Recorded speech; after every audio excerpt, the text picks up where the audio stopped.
At 11:47 p.m., one text message destroyed everything. Ethan Cole stared at his phone screen, frozen. The sender's name alone made his blood run cold. Victoria Hale, CEO of the company he'd served for 2 years. The message read, "See what you could have had." Below it, an image that crossed every professional line imaginable. He had 3 choices: accept her advance, ignore it, and hope for the best, or respond with the truth. Ethan chose integrity. By morning, his career was over. But that single reply would expose a web of corruption, destroy an empire, and prove that sometimes refusing to compromise is the most powerful decision a person can make. If you want to see how one father's courage brought down a corporate tyrant, stay until the end. And please, hit that like button and drop a comment with your city so I can see how far this story travels. The apartment was quiet, except for the hum of the refrigerator and the occasional creak of the building settling into the night. Ethan Cole sat on the edge of his worn couch, his laptop balanced on his knees, eyes burning from the glare of spreadsheets that all seemed to blur together after midnight. The coffee in his mug had gone cold hours ago, but he'd kept sipping it anyway, more habit than need. In the next room, his 8-year-old daughter, Maya, slept soundly. Her small chest rose and fell in peaceful rhythm, her favorite stuffed rabbit tucked under one arm. Ethan had checked on her twice already tonight, watching her sleep with that mixture of exhaustion and fierce protectiveness that only single parents truly understand. Every extra hour he worked meant something. It meant the rent check wouldn't bounce. It meant Maya's school supplies were covered. It meant maybe, just maybe, he could afford to take her to that science museum she'd been begging to visit for months. 2 years. That's how long Ethan had been grinding at Apex Innovations, a tech company that had exploded from startup to industry player in less than 5 years. The growth had been meteoric, the culture intense, and the leadership complicated. At the center of it all stood Victoria Hale, CEO, founder, visionary, tyrant. The words people used to describe her depended entirely on where you stood in the corporate hierarchy. To investors, she was a genius. To the board, she was untouchable. To the rank-and-file employees who actually built the products, she was a shadow, powerful, distant, and absolutely terrifying. Ethan had met her exactly 3 times in 2 years. The first time was during his interview, where she'd appeared for exactly 90 seconds, sized him up with eyes that seemed to calculate his worth down to the decimal point, and left without saying a word. He got the job offer 2 hours later. The second time was at the company holiday party, where she'd given a speech about excellence without compromise, while the open bar ensured nobody remembered the details. The third time was 6 months ago, when she'd walked past his desk, paused, looked directly at him, and said, "You work hard. That's good. Don't stop." Then she was gone. Those 7 words had felt like a benediction and a warning all at once. In the cutthroat world of Apex Innovations, Victoria Hale's attention was currency. People built entire careers hoping for a single moment of recognition from her.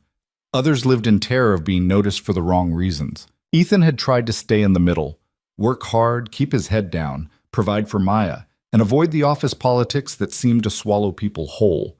But tonight, at 11:47 p.m., that careful balance shattered. His phone buzzed on the coffee table.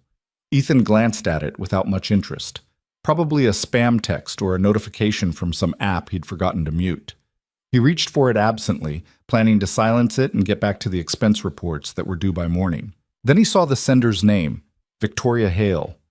Ethan's hand froze halfway to the phone. His brain stuttered, trying to process what he was seeing. Victoria Hale didn't text employees. She barely acknowledged their existence. The company had 700 people on payroll, and she communicated exclusively through executive assistants, carefully worded emails, and the occasional company-wide memo that read like it had been drafted by lawyers. Direct communication? Personal texts? Never. Ethan picked up the phone slowly as if it might explode. The preview on his lock screen showed only the first line. "See what you could have had." His pulse quickened. He unlocked the phone with fingers that suddenly didn't feel quite steady. The full message appeared, and below those 5 words was a photograph. Ethan's stomach dropped. It was Victoria Hale. There was no question about that. But this wasn't the severe, suit-clad executive who commanded boardrooms and investor meetings. This was something else entirely. An image so intimate, so deliberately provocative, that for several long seconds, Ethan's brain simply refused to process what he was seeing. This couldn't be real. It had to be a hack, a phishing scam. Someone had compromised her phone and was sending this to who? Random employees? Why would they target him? But the number was right. He'd seen it before on company directories marked as VHCEO, personal. This was her actual phone, which meant Ethan set the phone down on the coffee table like it was radioactive. He stood up, paced to the window, came back, sat down again. His mind was racing through possibilities, each one more disturbing than the last. Option 1. This was a genuine mistake. Victoria had meant to send this to someone else, her husband, presumably, and had somehow hit Ethan's contact by accident. But that didn't make sense. Her message history with him was completely empty. This was the first text she'd ever sent him. How do you accidentally message someone you've never texted before? Option 2. Her phone had been hacked and someone was trying to embarrass her or destroy her reputation. Possible. But why target him specifically? Ethan was nobody. A mid-level operations manager who processed vendor contracts and optimized supply chains. If you wanted to damage Victoria Hale, there were 100 more strategic targets in the company. Option 3. Ethan didn't want to consider option 3, but it sat in his mind like a stone, heavy and immovable.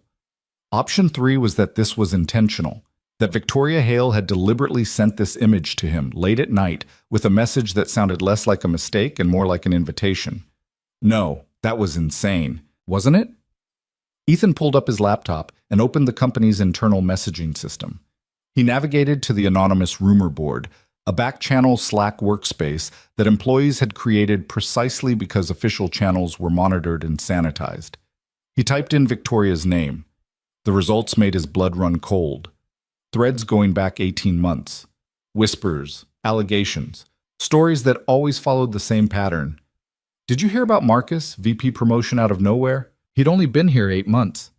Sarah from finance just quit. No notice, just gone. Someone said she looked like she'd been crying. Anyone else think it's weird how many people leave right after getting close to the executive floor? And then, buried in a thread from 7 months ago, a comment that made Ethan's hands shake. My friend worked here last year. She said VH sent her something late at night. Something inappropriate. When she didn't respond the right way, she was gone within a week. Escorted out by security. NDA signed before she could even clean out her desk. The reply below it, bullshit, you're making that up. But 3 other comments chimed in with similar stories. Different details, same pattern. Ethan closed the laptop. His phone sat on the table, screen dark now, but the message still glowing in his mind. He thought about Maya sleeping in the next room. He thought about the rent check due in 12 days. He thought about the job market, brutal and unforgiving, especially for someone with a termination on their record. He thought about the silence that seemed to follow Victoria Hale wherever she went, the way people looked away when she passed, the way conversations stopped, the way certain topics were never ever discussed in official meetings. And he thought about the 23 other people who had messaged in that anonymous thread, each one saying some version of the same thing. If you want to survive here, you don't say no to Victoria Hale. Ethan picked up his phone. He could delete the message, pretend he never saw it, show up to work tomorrow, and act like nothing had happened. That was the smart play, the safe play.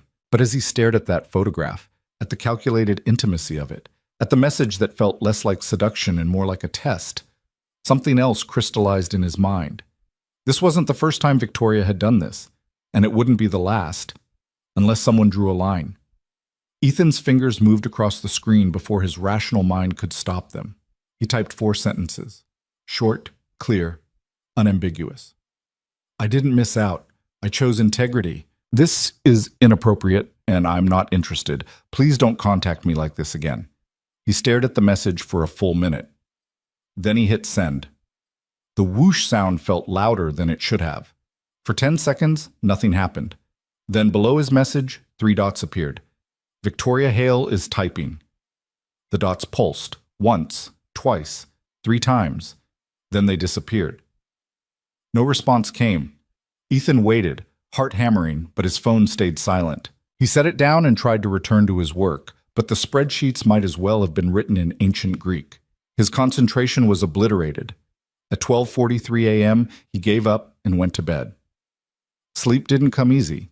When it finally did, his dreams were filled with boardrooms and locked doors and the sensation of falling through empty space while voices whispered just beyond hearing.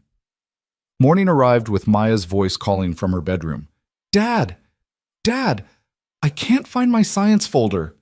Ethan dragged himself out of bed, head foggy, and helped her locate the folder wedged between her bookshelf and the wall.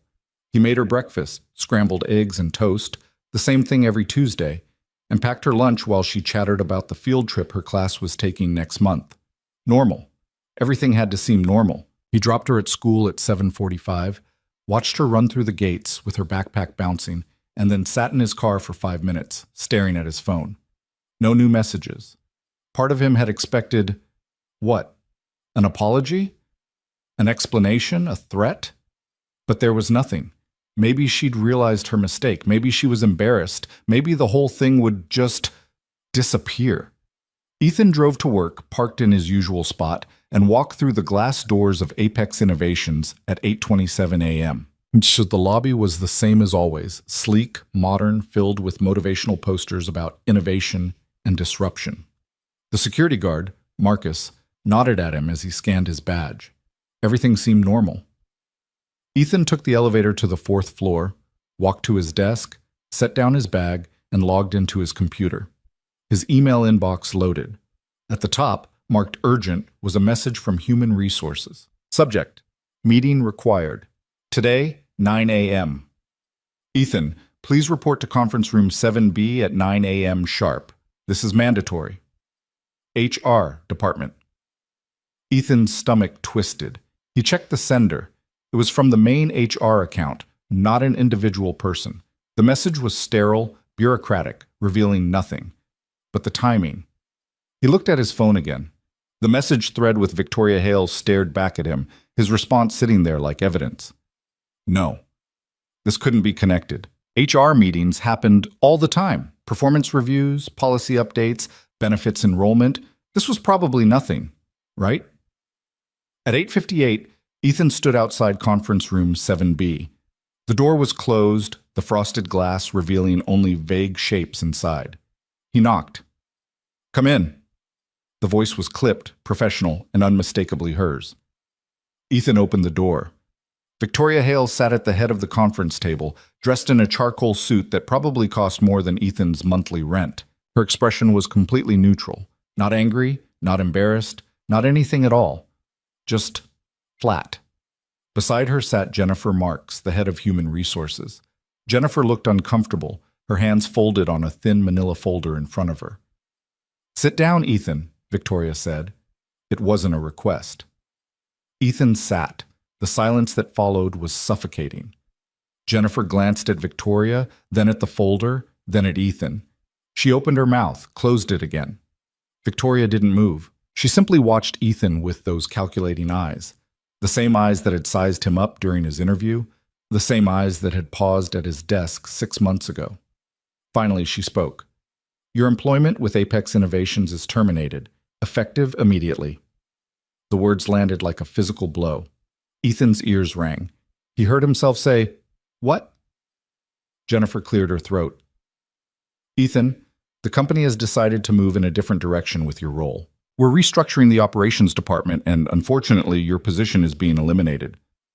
"Restructuring," Ethan repeated. His voice sounded distant, like it belonged to someone else. "My position is eliminated." "That's correct." "When was this decision made?" Jennifer's eyes flicked to Victoria. "The final decision was made this morning." "This morning," Ethan said slowly. "At what time?" "I don't see how that's relevant." "What time?" Victoria's expression didn't change, but something flickered behind her eyes. "Are you questioning the company's right to manage its workforce, Mr. Cole?" Ethan looked directly at her. "I'm questioning the timing." The air in the room seemed to compress. Jennifer jumped in quickly. "Ethan, I understand this is difficult. We're prepared to offer a severance package, 2 weeks' pay and continuation of health benefits for 30 days. In exchange, we'll need you to sign a standard separation agreement. She slid the folder across the table. Ethan didn't touch it. A standard separation agreement.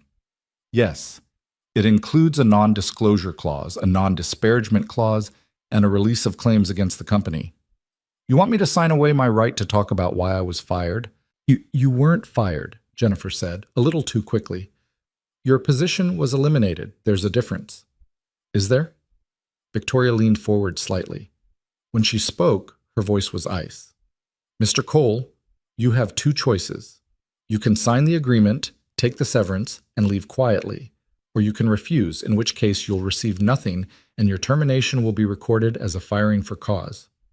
For cause? Ethan's voice rose. What cause? Insubordination. Failure to maintain professional boundaries. Conduct unbecoming of an Apex employee. The accusations hung in the air like poison gas. Ethan understood instantly. If he fought this, she would flip the narrative. The text message would somehow become his fault. Him harassing her, him crossing lines, him being the problem. Who would believe a mid-level operations manager over the CEO? Jennifer pushed the folder closer. The severance is a generous offer, Ethan. I'd advise you to consider it carefully. Ethan looked down at the folder. 2 weeks' pay. 30 days of health insurance. In exchange for his silence and his dignity. He thought about Maya. He thought about rent. He thought about the job applications he'd have to fill out, the interviews where they'd ask why he left his last position, the reference checks that would dead end at this moment. Then he thought about the message on his phone, the image he never asked to see, the proposition he never invited. He thought about the other people, the ones in the anonymous threads, the ones who'd left suddenly, the ones who'd been erased from the company like they'd never existed. And he thought about the man he wanted his daughter to believe he was. Ethan stood up. He didn't touch the folder.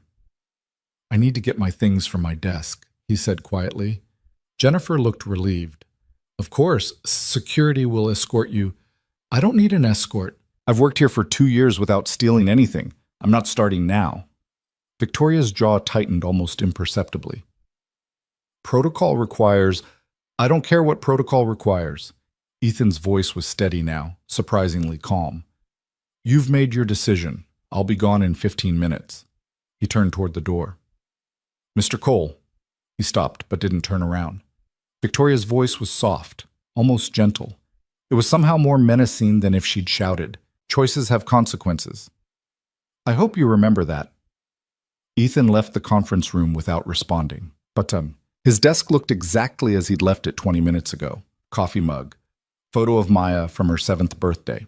A small, succulent plant that somehow survived his irregular watering schedule. 2 years of his life, condensed into a few personal items that fit in a cardboard box. Coworkers walked past without making eye contact. Some didn't know what had happened yet. Others had clearly already heard. News traveled fast in an office this size, and were doing the careful dance of pretending not to notice while desperately wanting to know more. Ethan packed methodically. Photos, coffee mug, a spare phone charger. The birthday card Maya had made him last year, decorated with crayon drawings of robots. As he picked up the succulent, his phone buzzed. Unknown number. He almost ignored it. Then something made him look. You got the message too, didn't you? Ethan stared at the text. His fingers moved almost automatically. Who is this? 3 dots appeared immediately.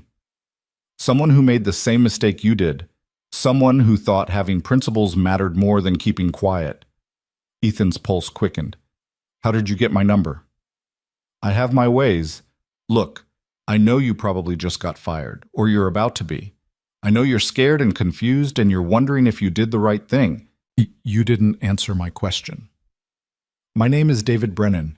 I worked in marketing until 4 months ago. I got the same text you did, the same photo, and when I said no, well, you can guess what happened next. Ethan looked around the office. People were still carefully not watching him. Why are you contacting me now? Because you're not alone. And because if we don't do something, this is going to keep happening. Do something? Like what? Meet me, tonight. There's a coffee shop on 7th and Madison. 7 p.m. Come alone. I don't even know you. You know enough. You know she sent you that message. You know she destroyed your career when you refused. And you know deep down that this has happened before and it'll happen again unless someone stops it. Ethan's hands were shaking. I have a daughter. I can't afford to get involved in what?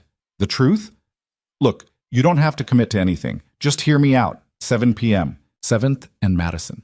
If you don't show, I'll understand. But if you do, bring your phone. Bring that message, because I think we might have a case. The three dots appeared again, then disappeared. One final message came through. You did the right thing last night. Don't let her make you regret it. Ethan slipped his phone into his pocket.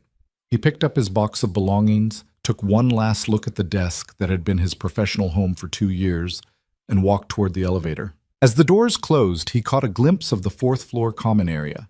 People were gathered in small clusters, whispering. A few looked toward him, then quickly away. By tomorrow, he'd be a ghost story, a cautionary tale, the guy who pissed off Victoria Hale and paid the price. But as the elevator descended and the numbers ticked down toward the ground floor, Ethan found himself thinking about that text from David Brennan. You're not alone. The elevator doors opened. Ethan walked through the lobby for the last time, past Marcus, the security guard, through the glass doors, into the bright morning sunlight. His car was still in the parking lot. His daughter was still at school. His life was still moving forward, even if the path had just been violently redirected. He sat in the driver's seat, box of belongings in the passenger seat, and pulled out his phone. The message thread with Victoria Hale stared back at him. Then he scrolled to the unknown number. David Brennan, 7 p.m., 7th and Madison. Ethan closed his eyes. He could go home, lick his wounds, start sending out resumes, and try to rebuild his life quietly. That was the smart play, the safe play. Or he could show up at that coffee shop and find out what David Brennan knew, find out how many others there were, find out if maybe, just maybe, there was a way to make sure Victoria Hale never sent another message like that again. Ethan typed a response. I'll be there. He hit send before he could change his mind. Then he started his car and drove away from Apex Innovations, uncertain if he'd just made the biggest mistake of his life or the first step toward something much bigger than his own survival. Behind him, in a corner office on the 15th floor, Victoria Hale stood at her window, watching the parking lot below. She saw Ethan's car pull out onto the street and disappear into traffic. Her phone sat on her desk, the message thread still open. She'd read his response a dozen times already. I chose integrity. Most people, when confronted with power, folded. They compromised. They rationalized. They took the path of least resistance because that's what humans did when survival was on the line. But every once in a while, someone chose differently. Victoria picked up her phone and made a call. Jennifer, I need you to do something for me. Ethan Cole's severance package. I want it reduced. No health insurance extension. 1 week's pay, not 2. And make sure his termination is coded as fired for cause in the system. Jennifer's voice wavered slightly. Ma'am, we already offered him the 2-week package. If we change it now, he didn't sign it, which means we're not obligated to honor it. Make the change. Yes, ma'am. Victoria ended the call. She looked out the window again at the city sprawling below her, at the empire she'd built from nothing. People like Ethan Cole thought integrity was a shield. They were about to learn it was just another word for vulnerability. And in Victoria Hale's world, vulnerability was fatal. The coffee shop on 7th and Madison was the kind of place designed to be forgettable. Neutral walls, generic artwork, the persistent smell of burnt espresso and synthetic vanilla. Ethan arrived at 6:53 p.m., 7 minutes early, and ordered a black coffee he had no intention of drinking. He chose a table in the back corner, away from the windows, and waited. The afternoon had been a blur. He'd picked Maya up from school, listened to her excited chatter about the frog dissection her class was going to do next week, and tried to act like his entire world hadn't just collapsed. He'd made her dinner, mac and cheese from a box, her favorite, and then called his neighbor, Mrs. Chen, to ask if Maya could stay with her for a few hours. Date night? Mrs. Chen had asked with a hopeful smile. Something like that, Ethan had lied. Now he sat alone in a coffee shop, nursing cold coffee and checking his phone every 30 seconds, wondering if he was about to walk into some kind of trap. At 6:59, the door opened. A man in his mid-30s entered, scanning the room with the careful attention of someone who'd learned not to trust his surroundings. He was tall, lean, with dark hair going prematurely gray at the temples, and the kind of exhaustion around his eyes that suggested too many sleepless nights. Their eyes met. The man walked directly to Ethan's table and sat down without asking. "David Brennan," he said, extending his hand. Ethan shook it. "Ethan Cole. Though you already knew that." "I did." David pulled out his phone and set it on the table between them, screen down. "Thank you for coming. I know this is unusual." "That's one word for it." David allowed himself a brief, humorless smile. "How long has it been since you got fired?" 8 hours. "Then you're still in shock. That's normal. Give it another day or two and the anger will hit. Then the fear. Then the desperate scramble to figure out what the hell you're going to do next." Ethan studied him. "You sound like you've been through this before." 4 months ago, almost to the day. David leaned back in his chair. "I worked in marketing, senior campaign manager. I'd been with Apex for 3 years.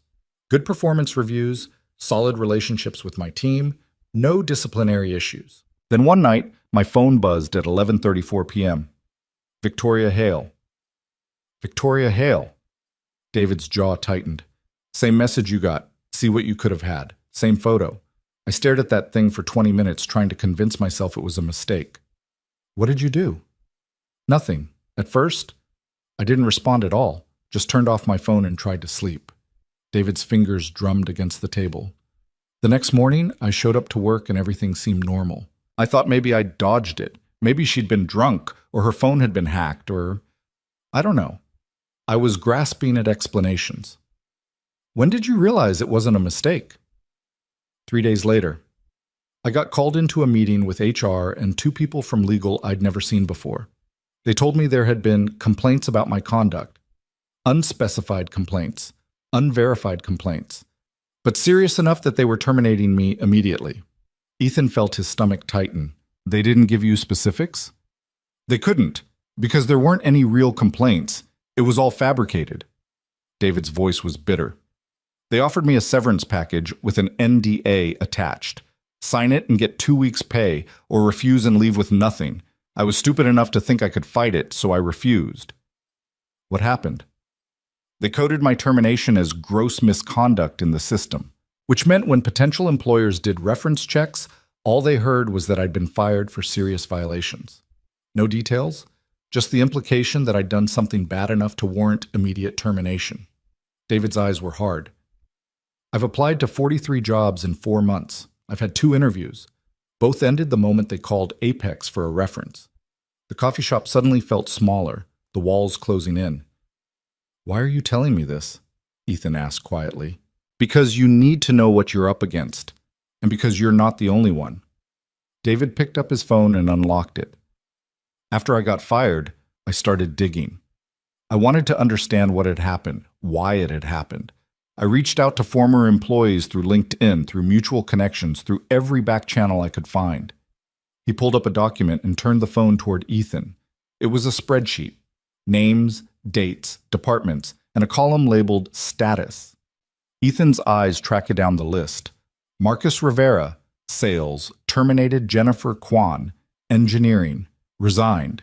David Brennan, Marketing, terminated Sarah Mitchell. Finance, terminated James Okonkwo. Operations, resigned. The list went on. 12 names, 13, 15. 17 people, David said. 17 people I've identified who received some version of that message from Victoria Hale. Some got the exact same photo you did. Others got different images, different texts, but always the same pattern. Late at night, personal, inappropriate. And all of them either quit or got fired within 2 weeks of receiving it. The ones who responded positively? David's expression darkened.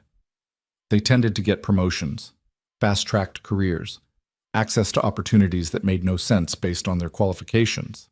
Ethan thought about the rumors he'd seen on the anonymous message boards, the whispers about overnight promotions and inexplicable favoritism.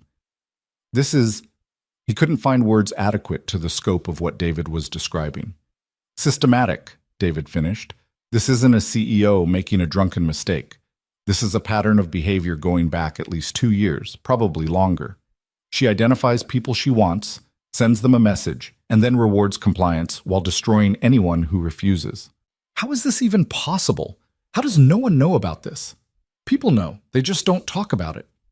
David pulled his phone back and scrolled through another document. Every person who got fired signed an NDA. Every person who quit was too scared to say anything because they needed the reference for their next job. And the people who accepted her offers, they're not going to blow the whistle on a system that's advancing their careers. Ethan ran his hands through his hair. So what do we do? Go to the board of directors? Victoria Hale owns 40% of the company. The board answers to her, not the other way around. We'd need ironclad proof. And even then, David shook his head, corporate boards protect their own, especially when the CEO is making them all rich. The media? Without proof, it's just disgruntled former employees making accusations. She'd bury us in defamation lawsuits before we could finish the first interview.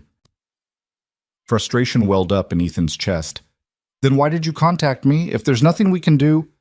I didn't say there was nothing we could do. I said we need proof. David leaned forward, his voice dropping. Here's the thing, Ethan. You did something none of the others did. You responded to her message, in writing, with a clear rejection. Ethan pulled out his phone and brought up the message thread. I didn't miss out. I chose integrity. This is inappropriate, and I'm not interested. Please don't contact me like this again. That's evidence, David said. That's you establishing in your own words that her message was unwanted and inappropriate. And then she fired you 8 hours later. That's retaliation. That's a pattern. That's the kind of thing that could actually stick. To do what with? I've been talking to lawyers, quietly. Most of them won't touch this because going up against someone like Victoria Hale is career suicide. But there's one, Rachel Park, who specializes in employment law and sexual harassment cases. She's good. She's tough. And she doesn't back down from powerful people. You want me to sue her? I want us to sue her, all of us, everyone on that list who's willing to come forward. David's eyes blazed with something Ethan recognized as the same anger he'd felt sitting in that conference room this morning. A class action lawsuit with 17 plaintiffs is a lot harder to dismiss than one disgruntled employee. And if we can get other people to join, people who are still working there, people who've witnessed this but were too scared to speak up, we might actually have a shot. Ethan looked down at his phone, at the message thread that had cost him everything. I have a daughter, he said quietly. I have rent due in 11 days and exactly $800 in my checking account. I can't afford to spend the next year fighting a legal battle against a billionaire CEO. I know, believe me, I know. David's voice softened. I'm living in my sister's basement right now. I had to sell my car to make last month's student loan payment. I'm working part-time at a grocery store because it's the only place that would hire me without calling my references. This has destroyed my life, Ethan. But if we don't fight back, she's going to keep doing this to other people. The weight of that statement settled over the table like fog. Ethan thought about Maya asking him why he didn't work at his old job anymore. He'd told her the company was making changes, and he was looking for new opportunities. She'd accepted the explanation with the easy trust of an 8-year-old who still believed her father could fix anything. What would he tell her when the rent check bounced? When they had to move to a cheaper apartment? When he couldn't afford her school supplies or her field trips or the science museum she'd been begging to visit? But what would he tell her if she ever found out the truth? That he'd had a chance to stand up against something wrong and he'd chosen silence instead?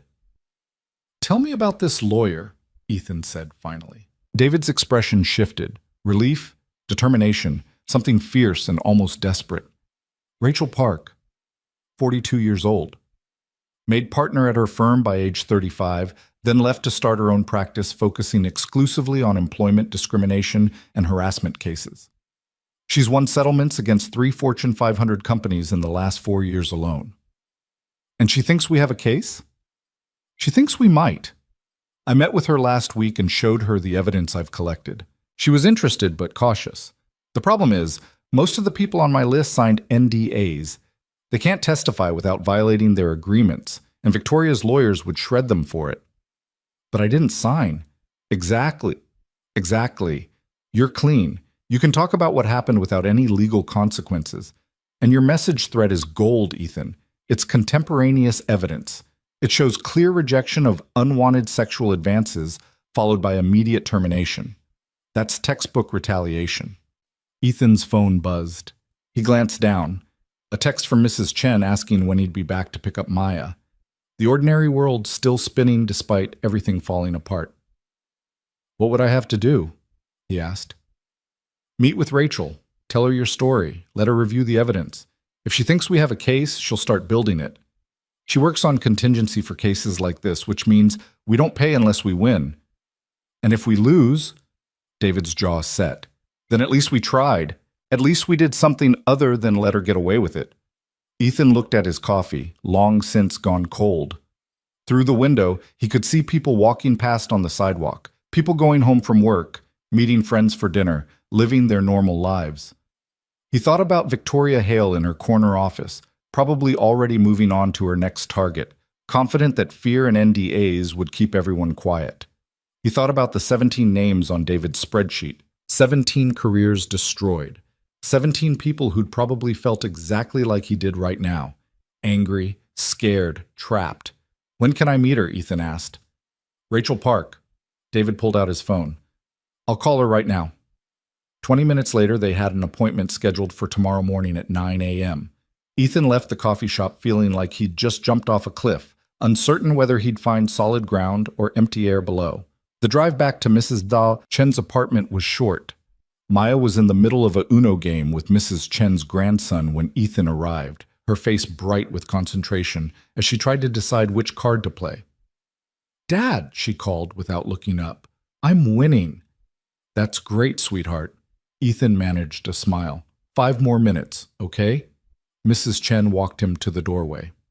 "Everything okay? You look tired." "Long day," Ethan said. She studied him with the knowing eyes of someone who'd raised 3 children and buried a husband.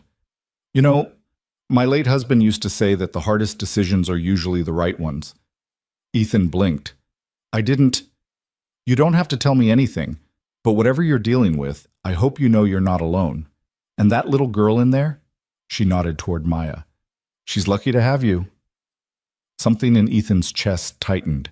He thanked Mrs. Chen, collected Maya, and drove home through streets blurred by streetlights and exhaustion. That night, after Maya was asleep, Ethan sat at his kitchen table with his laptop open, staring at a blank document. He titled it Timeline, Victoria Hale. Then he started writing everything he could remember. The text message, the conference room meeting, every word Victoria and Jennifer had said, the implied threats, the manufactured accusations. He wrote for 2 hours, documenting every detail while it was still fresh in his mind. At midnight, he saved the document and sent a copy to his personal email.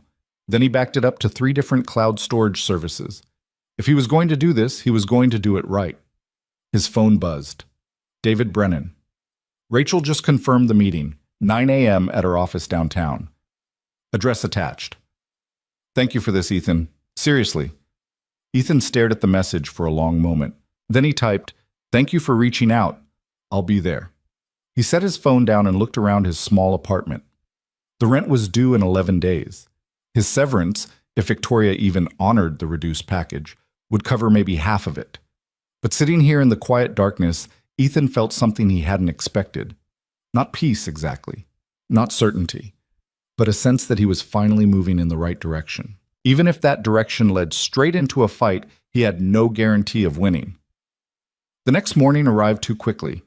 Ethan dropped Maya at school, watched her disappear through the gates, and then drove downtown to an office building that looked like a dozen others, glass, steel, and the kind of corporate anonymity that suggested serious business happened inside. Rachel Park's office was on the 7th floor. The reception area was small but immaculate, decorated with framed newspaper articles highlighting various legal victories. Ethan recognized a few of the headlines, major settlements that had made national news. "Mr. Cole?" The receptionist smiled. "Ms. Park is ready for you. Conference room 2, down the hall on your left." David was already there, sitting across from a woman who looked exactly like someone who'd made partner by age 35. Rachel Park was petite, sharply dressed, with silver-streaked black hair pulled into a tight bun and eyes that seemed to catalog everything about Ethan in the 3 seconds it took him to walk from the door to the table. Ethan Cole? She said, standing to shake his hand. Her grip was firm. Thank you for coming. Please, sit. Ethan sat. Rachel slid a legal pad in front of her, pen poised. David has given me an overview of your situation, but I'd like to hear it directly from you. Start from the beginning, the night you received the message. So Ethan told her. He walked her through every detail. The late-night text, the photograph, his response, the morning meeting, Victoria's threats, the severance offer he'd refused. Rachel took notes in shorthand, stopping him occasionally to ask clarifying questions. What exact words did Victoria use when she terminated you? She said my position was being eliminated due to restructuring, but HR later mentioned conduct unbecoming and failure to maintain professional boundaries. Yes, when I questioned the timing. Did they put any of these accusations in writing? No, everything was verbal except the severance agreement I didn't sign. Rachel made a note. And you still have the original text message thread? Ethan pulled out his phone and showed her. She studied it for a long moment, her expression unreadable. Then she took several photos of the screen with her own phone. This is good, she said finally. This is very good. Your response establishes clear boundaries and unwanted contact. The timing of your termination, 8 hours later, establishes a credible claim of retaliation. So we have a case? David asked. You might. Rachel set down her pen. But I need you both to understand what you're getting into.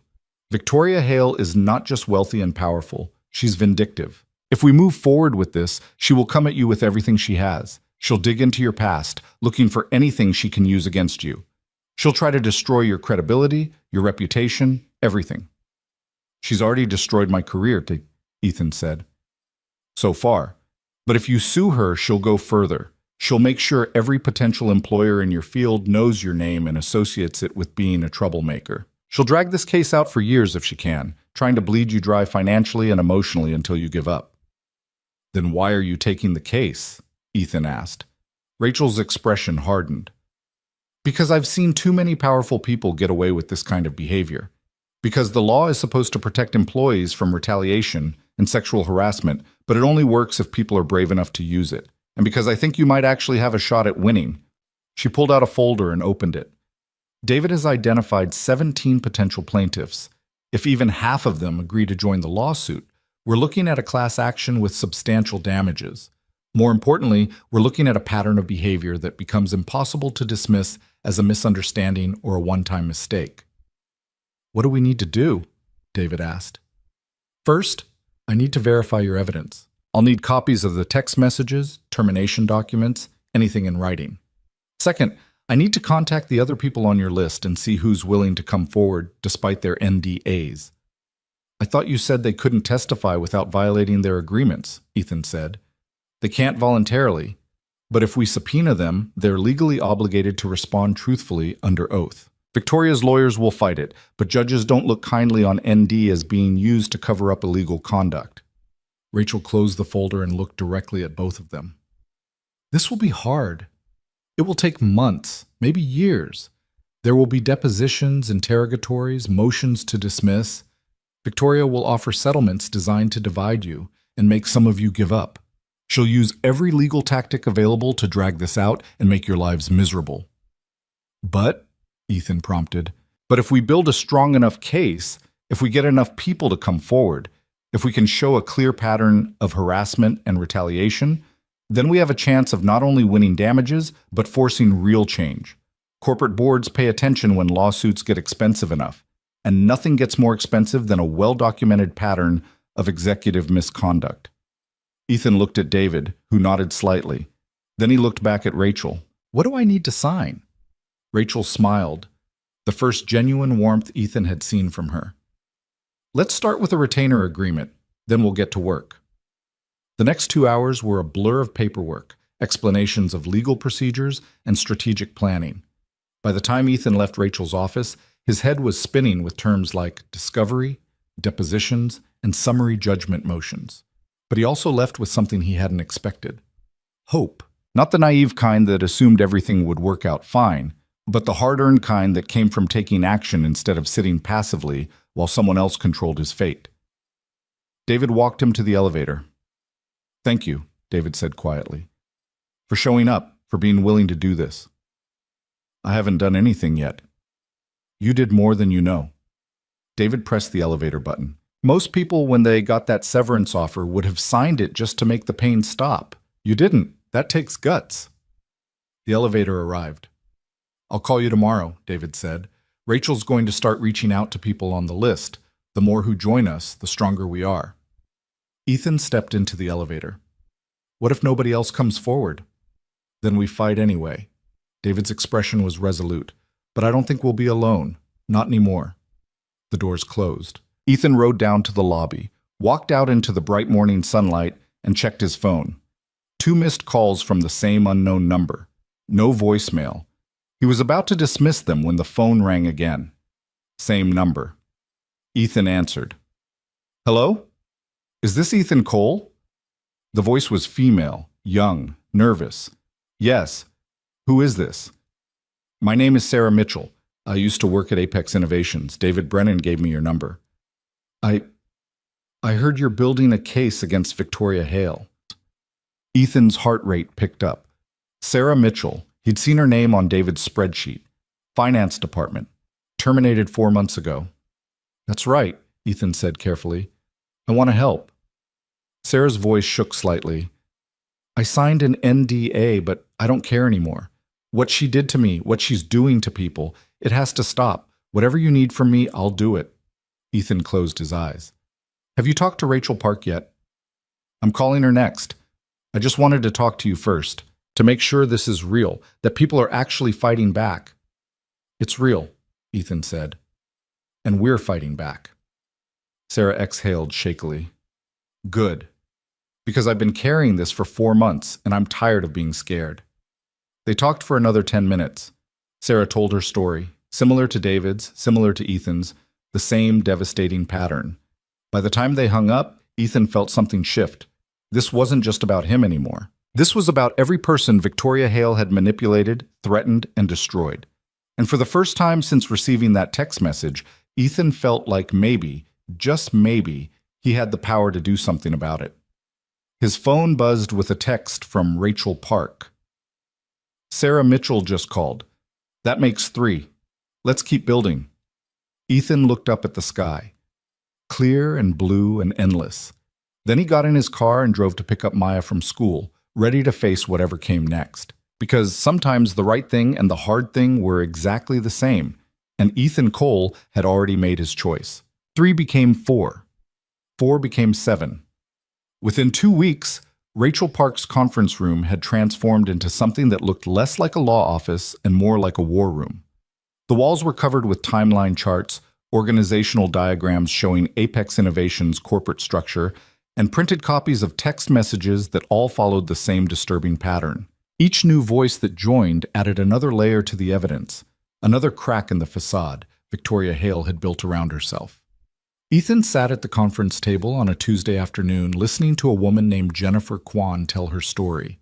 She was 31, a former software engineer who'd worked at Apex for 18 months before receiving the message that changed everything. "It was different than yours," Jennifer said, her fingers wrapped tightly around a coffee cup that had gone cold an hour ago. "The photo was different, more explicit. And the message said, 'You deserve more than you're getting,' like she was doing me a favor."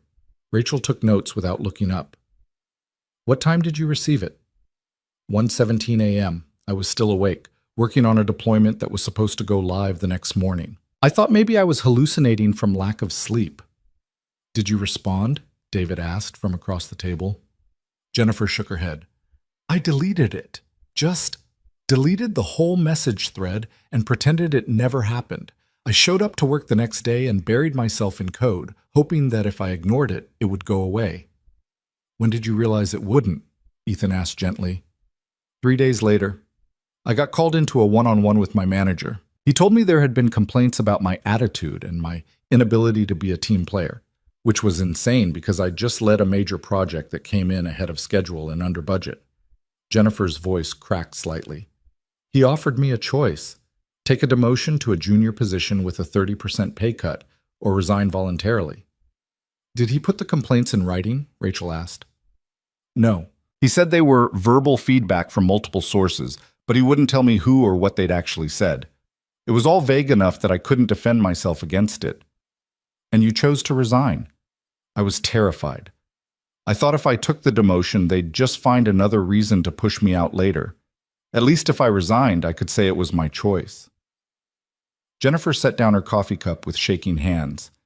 I signed their separation agreement because I needed the reference. I needed to be able to tell the next employer that I'd left on good terms. But the truth is, I haven't been able to find another engineering job since. Every interview goes fine until they ask why I left my last position. I tell them I was looking for new challenges, and they smile and nod, and then I never hear from them again. Rachel looked up from her notes.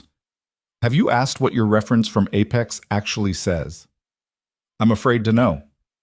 We'll subpoena your personnel file. If they're giving negative references based on fabricated complaints, that's defamation on top of everything else. Rachel made another notation. Jennifer, I need to ask you something difficult. Are you prepared for Victoria Hale's lawyers to dig into every aspect of your life, your work history, your personal relationships, your finances? They're going to look for anything they can use to discredit you. Jennifer's jaw set. Let them look. I've got nothing to hide. What about the NDA you signed? I don't care anymore. I've been silent for 8 months and it's eating me alive. If breaking the NDA means I can finally tell the truth, then I'll deal with whatever consequences come. Rachel studied her for a long moment, then nodded. Okay, we'll file a motion arguing that the NDA is unenforceable because it was used to cover up illegal conduct. It'll be a fight, but it's one we can win. After Jennifer left, Ethan stayed behind while Rachel organized her notes. David had already gone, heading to yet another job interview that probably wouldn't lead anywhere. That's 7, Ethan said quietly. 7 people who've come forward. 8, actually. Marcus Rivera called this morning. He's flying in from Phoenix tomorrow to give his deposition. Rachel looked up. The pattern is undeniable now, Ethan. 8 people, all with similar stories, all terminated or forced out within days of rejecting Victoria's advances. This isn't a case anymore. It's a prosecution. When do we file? Next week. I want to get a few more depositions on record first, and I'm still waiting for the forensic analysis of the phone records. Rachel hesitated. There's something else you should know. Victoria's legal team reached out yesterday. Ethan felt his stomach drop. Already? She knows we're building something. Word travels fast in corporate circles, especially when multiple former employees start talking to the same lawyer. Rachel pulled out a letter and slid it across the table. They're offering a settlement for all current plaintiffs, $200,000 each in exchange for dropping the case and signing an expanded NDA. Ethan stared at the number. $200,000. That was more money than he'd seen in his entire life. That was rent for years. That was Maya's college fund. That was the security he'd been desperately chasing since the moment he lost his job. What did you tell them? I told them I'd present the offer to my clients and let them decide. Rachel's expression was carefully neutral. Ethan, I need you to understand something. This is a good offer, more than good. Most harassment cases settle for far less, especially this early in the process. If you take this money, you can rebuild your life without the stress and uncertainty of a trial. But settlements like this come with conditions. You'd have to agree never to discuss what happened, never to disparage Victoria or Apex Innovations, never to cooperate with any future investigations or lawsuits. Essentially, you'd be buying your silence with money that Victoria can easily afford. Ethan thought about the timeline on Rachel's wall, the names of 17 people whose careers had been destroyed, the others who probably existed but were too scared to come forward. If we take the money, she gets away with it. Yes, and she'll keep doing this to other people. Almost certainly. Ethan looked down at the letter, at the dollar amount that could solve all his immediate problems while leaving the root cause untouched. I need to think about it, he said finally. Of course. Talk to the others. Make whatever decision is right for you. Rachel stood, gathering her files. For what it's worth, Ethan, I hope you say no. Cases like this don't come along often, cases where we actually have enough evidence to hold powerful people accountable. But I also know you have a daughter to support and bills to pay. Whatever you decide, I'll understand. That night, Ethan called David. $200,000, David repeated, his voice strange and distant. That's life-changing money. Are you thinking about taking it? Silence stretched between them for several long seconds. I don't know, David admitted. Part of me thinks I'd be stupid not to. I could pay off my debts, get my own place again, stop feeling like a complete failure every time my sister looks at me with that pitying expression. And the other part? The other part remembers what it felt like to open that message, to realize that someone with that much power thought they could just use me, like I was a thing instead of a person. David's voice hardened. The other part wants to watch her empire burn. Rachel says if we settle, she'll just keep doing this. I know, and there's probably already someone else, some other employee she's targeting right now, thinking nobody will ever challenge her because nobody ever has. Ethan walked to Maya's bedroom door and looked in at his sleeping daughter. She was curled up with their stuffed rabbit, peaceful and innocent and completely unaware that her father was deciding between financial security and a fight he might not win. What would you tell Maya? David asked, as if reading his thoughts. When she's older, when she asks what you did when you had the chance to stand up to a bully. That's not fair. No, it's not. None of this is fair. But it's the question we have to answer anyway. Ethan closed Maya's door gently. I'm going to call Rachel tomorrow and tell her no. I'm not taking the settlement. You sure? No, but I'm doing it anyway. He heard David exhale shakily. Then I guess I'm in too. Might as well go down swinging. By the end of the week, all 8 plaintiffs had refused the settlement offer. Victoria's lawyers responded with a motion to dismiss the entire case, arguing that the claims were baseless, that the text messages were taken out of context, and that all employment decisions had been made for legitimate business reasons, having nothing to do with any alleged misconduct. Rachel filed an opposition brief that was 47 pages long and contained enough documented evidence to make even the most skeptical judge take notice. The hearing was scheduled for 3 weeks out. In the meantime, Ethan's life had become a strange bifurcation of the mundane and the surreal. During the day, he sent out job applications, went to interviews, and tried to maintain some semblance of normalcy for Maya's sake. At night, he reviewed legal documents, gave statements to Rachel's investigators, and tried not to think about the bills piling up faster than his dwindling savings could cover. His sister Claire called from Seattle on a Thursday evening. Mom told me you lost your job, she said without preamble. Why didn't you tell me yourself? Ethan pinched the bridge of his nose. I was going to. I've just been dealing with a lot. She said you got fired. That doesn't sound like you. What happened? For a moment, Ethan considered telling her everything. Claire was a lawyer herself, working in corporate law for a firm that represented tech companies. She'd understand the legal complexities, the stakes, the risks, but she'd also probably tell him he was being an idiot for turning down $200,000. There was a disagreement about company direction, he said, carefully. It wasn't a good fit anymore. A disagreement serious enough to get you fired? It's complicated. Ethan, Claire's voice softened. Are you okay? Financially, I mean. If you need help with rent or... I'm fine. I've got some savings, and I'm interviewing. How's Maya handling it? She doesn't really understand what's happening. I told her I'm looking for a better job. Claire was quiet for a moment. You know you can always ask for help, right? You don't have to do everything alone. I know. Thanks, Claire. After they hung up, Ethan sat in the darkness of his living room and wondered how long he could maintain the illusion that everything was under control.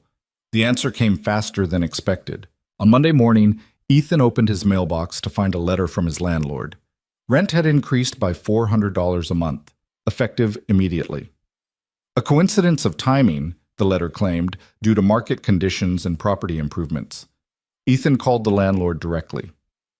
Mr. Peterson, I've been a tenant here for 3 years. I've never been late on rent. $400 is a massive increase.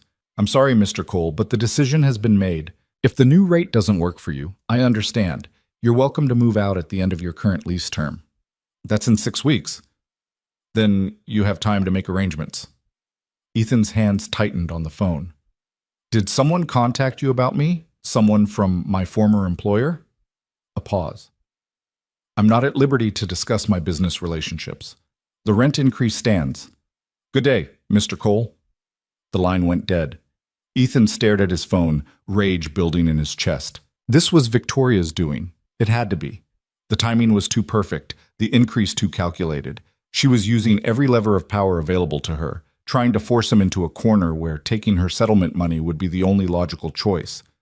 He called Rachel immediately. Can she do this? Can she really reach into my personal life like this? Rachel's voice was grim, proving it would be almost impossible. Unless your landlord is willing to testify that someone from Apex contacted him, which I doubt, it just looks like unfortunate timing. This is the kind of pressure campaign I warned you about. She's going to make your life as difficult as possible until you give up. I'm not giving up.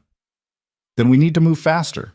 The hearing is in 2 weeks. If we can survive until then, if the judge denies her motion to dismiss, we'll have momentum. Discovery will start, we'll subpoena her communications, and we'll be able to build a case strong enough that she won't be able to bury it.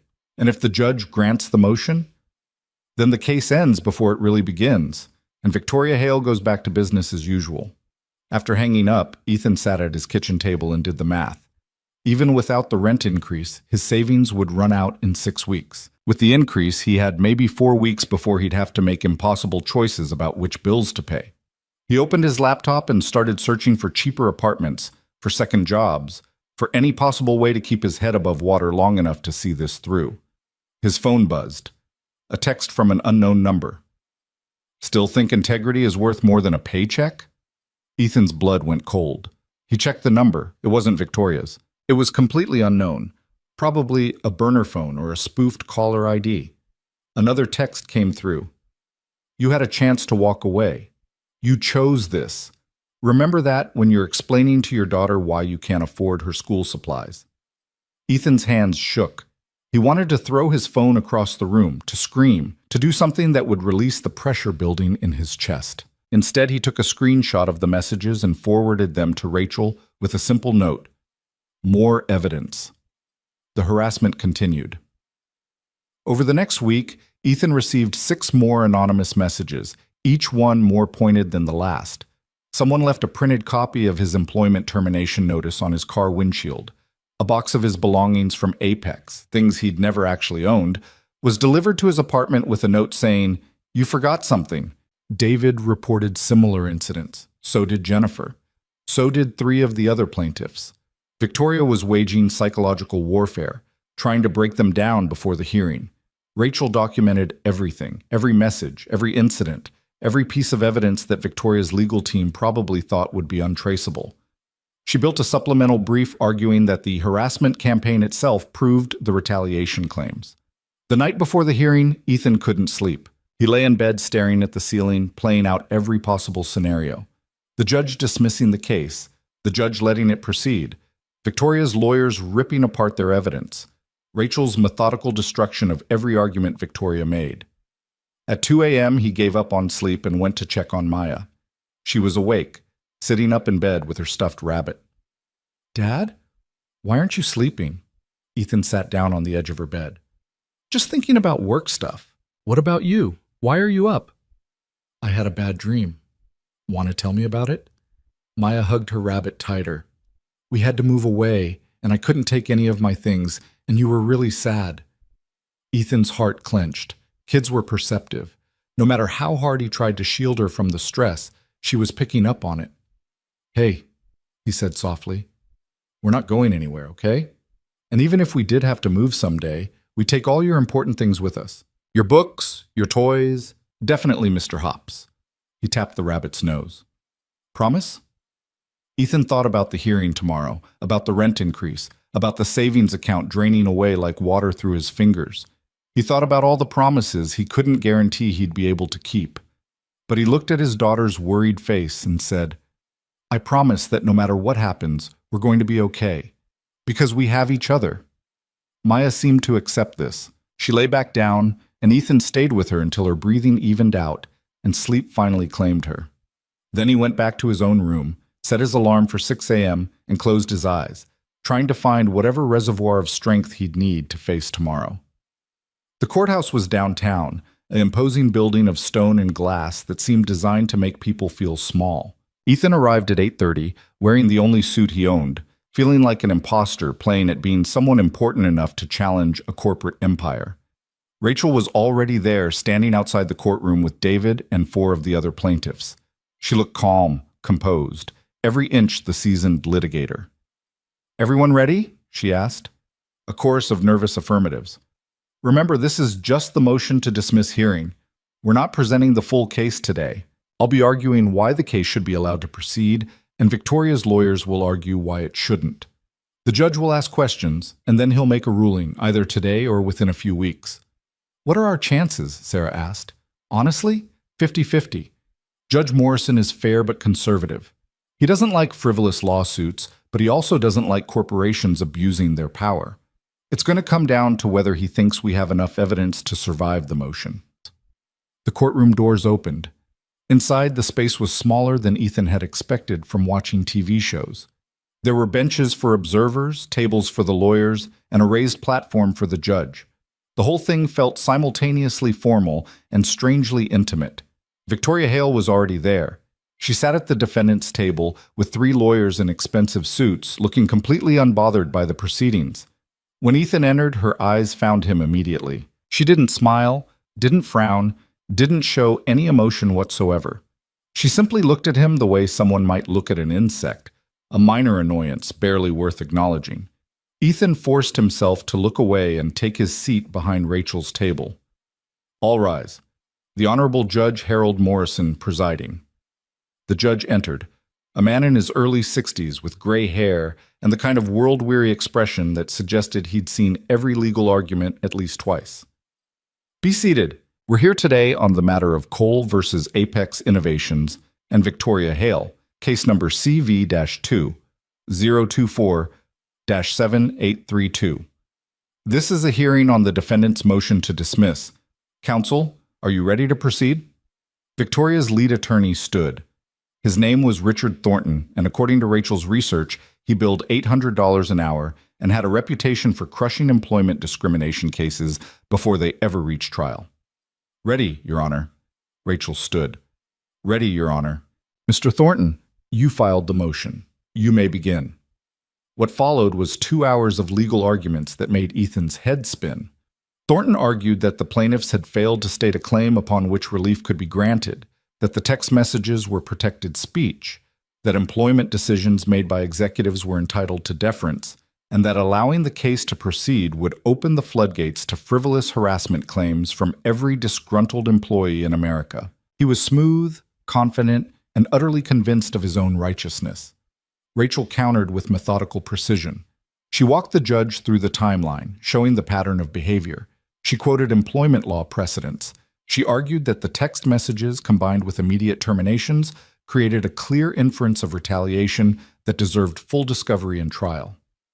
Judge Morrison asked pointed questions of both sides. "Ms. Park, your clients claim they were terminated in retaliation for rejecting sexual advances. But don't employees get fired for legitimate business reasons all the time?" "They do, Your Honor. But when 8 separate employees all report receiving sexually explicit messages from the same executive, and all 8 were terminated within days of rejecting those advances, the pattern becomes statistically improbable to explain through coincidence." "Mr.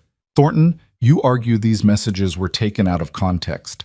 What context makes a CEO sending explicit photos to subordinate employees appropriate?" "Your Honor, we're not conceding that the messages were inappropriate. We're saying that even if they were, the plaintiffs haven't shown causation between the messages and their terminations. Correlation is not causation. Unless the correlation is strong enough to support an inference, which is exactly what summary judgment standards are designed to address." Back and forth they went, legal chess played at the highest level. Ethan watched Victoria throughout. She never moved, never reacted, never showed the slightest concern. It was as if the whole proceeding was beneath her notice. Finally, Judge Morrison held up his hand. "I've heard enough. This is a complex case with serious allegations on both sides. I'm not prepared to rule from the bench today. I'll issue a written opinion within 2 weeks. Court is adjourned." The gavel came down. It was over. For now. Outside the courthouse, the plaintiffs gathered on the steps while Rachel explained what would happen next. 2 weeks is actually a good sign," she said. "If he was planning to dismiss outright, he probably would have done it today. The fact that he's taking time to write an opinion suggests he's seriously considering our arguments. Or he's trying to find a nice way to tell us we're wasting his time, David muttered. Possible, but I don't think so. Did you see how he pushed back on Thornton's causation argument? He understands the pattern evidence matters. Ethan looked back at the courthouse. Through the glass doors, he could see Victoria Hale walking out with her legal team, still looking completely unruffled. She paused on the steps, said something to Richard Thornton, and then looked directly at where Ethan was standing. For just a moment, their eyes met.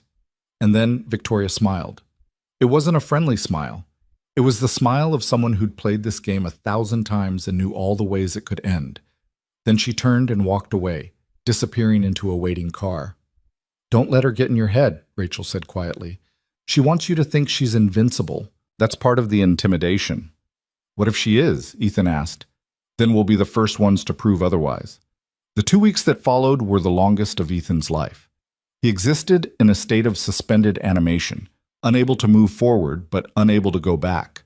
Job interviews dried up completely. Word had clearly spread through industry channels that he was involved in litigation against his former employer. His savings dwindled to dangerously low levels. But something else was happening too. More people were coming forward. 2 current Apex employees still working at the company reached out through anonymous channels to provide information. They couldn't join the lawsuit without losing their jobs, but they could provide documentation. Emails showing Victoria's executive assistant booking late-night meetings with various employees. Calendar entries that mysteriously disappeared. Expense reports for hotel rooms that didn't match any business travel. The evidence kept building, each piece adding weight to the case. On day 13, Ethan's phone rang at 4 in the afternoon. Rachel Park. The judge issued his ruling, she said. Ethan's heart stopped. And? Motion to dismiss denied. The case proceeds to discovery. Ethan, we won. The case is going forward. For a moment, Ethan couldn't speak. Relief, fear, and determination crashed over him in waves. What happens now? Now the real fight begins. We'll start depositions next month. We'll subpoena Victoria's phone records, her emails, her calendar. We'll depose every executive and HR representative involved in the termination decisions, and Victoria and her lawyers will fight us every step of the way. How long until trial? 8 months, maybe a year. These things take time. I don't know if I can hold out that long. Rachel's voice softened. I know, but you've made it this far. And now we have momentum. The judge's ruling is public record. The media is going to pick this up. People are going to start asking questions Victoria doesn't want to answer. That night, Ethan told Maya they needed to have a conversation. They sat together on the couch, and he explained in 8-year-old terms that they might need to move to a smaller apartment for a while. That things were going to be tight, but they'd be okay. Maya listened seriously, then asked, Is it because of your old job? Yeah, honey, it is. Are you fighting with them? Ethan chose his words carefully. I'm trying to make sure they don't hurt other people the way they hurt me. Sometimes doing the right thing is expensive. Maya thought about this. Then she said, When I grow up, I want to be like you. Ethan felt his throat tighten. Why's that? Because you're brave. He pulled her into a hug. This small person who believed in him even when he struggled to believe in himself.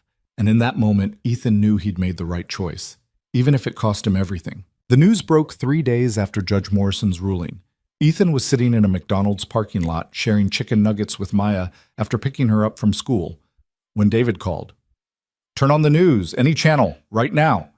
Ethan fumbled for his phone, pulling up a news app. The headline hit him like a physical blow. Tech CEO Victoria Hale faces class action. Lawsuit alleging pattern of sexual harassment and retaliation. Below it, a smaller subheading, 8 former employees claim systematic abuse of power at Apex Innovations. Dad? Maya looked up from her nuggets. What's wrong? Ethan forced his expression neutral. Nothing, sweetheart. Just work stuff. Finish your food, okay? He stepped out of the car, phone pressed to his ear. How did this get out so fast? Court documents are public record, David said. Some reporter must have been monitoring the docket. It's everywhere, Ethan. CNN, Bloomberg, TechCrunch. Everyone's running the story. Ethan's hands were shaking. Part of him had known this moment was coming, had wanted it even. But seeing it actually happen, seeing their private nightmare splashed across headlines for the world to consume, was entirely different from imagining it. What do we do? Rachel says we don't comment. Not yet. Let the story develop on its own. Victoria's PR team is probably scrambling right now. David was right. By evening, Apex Innovations had released a statement calling the allegations baseless and defamatory, insisting that all employment decisions had been made in accordance with company policy and business needs, and promising to vigorously defend against these meritless claims. Victoria herself remained silent, but the internet had no such restraint. Within hours, the story had exploded across social media. Tech industry forums buzzed with speculation. Anonymous accounts claiming to be current and former Apex employees began sharing their own stories, adding fuel to a fire that was rapidly spinning beyond anyone's control. Ethan's phone didn't stop ringing. Reporters, bloggers, people claiming to be documentary filmmakers. Rachel had warned them this would happen, had coached them on how to handle media attention, had made them all promise not to speak to anyone without her approval. Every word you say can and will be used against you, she'd warned. Victoria's team will twist anything they can into evidence that you're lying or seeking attention or trying to shake her down for money. So for now, we stay silent and let the facts speak for themselves. The facts were speaking loudly. By the end of the week, 2 more former employees had contacted Rachel, bringing the total number of plaintiffs to 10. A reporter for a major business publication was working on an investigative piece that would take a deeper dive into Apex's corporate culture. And most significantly, the company's stock price had dropped 7% in 3 days. Money, it turned out, spoke louder than any press release. The board of directors called an emergency meeting. Ethan knew about it because one of the anonymous inside sources sent Rachel a copy of the meeting agenda. Item 1, allegations against CEO, risk assessment and response strategy. They're running scared, Rachel said during an emergency conference call with all the plaintiffs. The negative press is starting to affect their bottom line. Investors are asking questions. Corporate clients are getting nervous about being associated with Apex. So what does that mean for us? Jennifer asked. It means we have leverage, real leverage, not just legal arguments, but public pressure. The kind of pressure that boards of directors actually care about because it threatens their profits. Will they force her to resign? Sarah's voice was hopeful. Maybe. But more likely, they'll try to contain the damage. Expect another settlement offer, probably a much bigger one. They'll want to make this go away before the investigative journalism really starts digging. Rachel was right. 2 days later, Richard Thornton called with a new proposal, $5 million, split among all 10 plaintiffs. In exchange for dropping the lawsuit, signing expanded NDAs, and issuing a joint statement saying the matter had been resolved amicably to the satisfaction of all parties. Rachel presented the offer during an in-person meeting at her office. All 10 plaintiffs were there, crammed into the conference room that had become their de facto headquarters. $5 million, David repeated, doing the math in his head. That's $500,000 each. The room went silent. $500,000 was life-changing money. It was paying off debt, buying a house, sending kids to college, never having to worry about rent or medical bills again. It was everything most of them had been chasing their entire adult lives.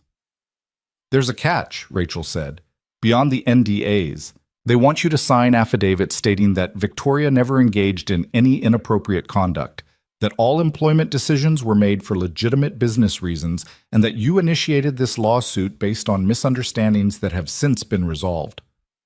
They want us to lie, Ethan said flatly. They want you to recant, to say publicly that you were wrong, that Victoria did nothing wrong, and that this was all a big mistake. Marcus Rivera, the former sales manager from Phoenix, stood up abruptly. That's insane. They're asking us to commit perjury for money. Technically, it wouldn't be perjury because you wouldn't be under oath. It would just be creative revisionism. Rachel's tone made it clear what she thought of that distinction. But yes, you'd essentially be selling your credibility and your truth in exchange for money. What happens if we refuse? Jennifer asked. Then we proceed to discovery and depositions, which means the next 6 months of your lives will be consumed by this case. You'll be deposed by Victoria's lawyers, who will ask you invasive questions about every aspect of your personal and professional lives. They'll subpoena your emails, your text messages, your social media posts. They'll interview your friends, your family, your former colleagues. And they'll use everything they find to try to discredit you in front of a jury. Rachel let that sink in before continuing. I need you all to understand what you're signing up for if you say no to this settlement. This won't be easy. It won't be clean. Victoria has unlimited resources and a team of lawyers whose entire job is to destroy your credibility. Some of you might not survive the process intact. But we could win, Sarah said quietly. We could actually win and force her out. Maybe, if we build a strong enough case, if the jury believes you, if the judge doesn't grant summary judgment, if a dozen other things break our way. Rachel looked around the room. I won't lie to you. Even with all our evidence, trials are unpredictable. Juries are unpredictable. We could do everything right and still lose. Ethan thought about Maya, about the apartment they'd have to leave in 3 weeks because he couldn't afford the increased rent. He thought about the job offers that never came, the interviews that ended in polite rejections, the slow erosion of his savings account. $500,000 would solve all of that, but it would also mean looking his daughter in the eye someday and explaining why he'd chosen money over truth. I vote no, Ethan said. David looked at him. You sure? I'm sure. If we take this money, we're not just selling our silence. We're helping her cover up what she did. And the next person she targets won't have any evidence to point to because we'll have actively participated in erasing the truth. Ethan's right, Jennifer said. I didn't come this far just to let her buy her way out of consequences. Around the room, heads began to nod. One by one, all 10 plaintiffs voted to reject the settlement offer. Rachel smiled, fierce and proud. Then let's go to war. The next phase of the case began immediately. Discovery requests flew back and forth like artillery shells. Rachel's team subpoenaed Victoria's phone records, email accounts, calendar entries, and expense reports. They demanded personnel files for every employee who'd been terminated in the past 3 years.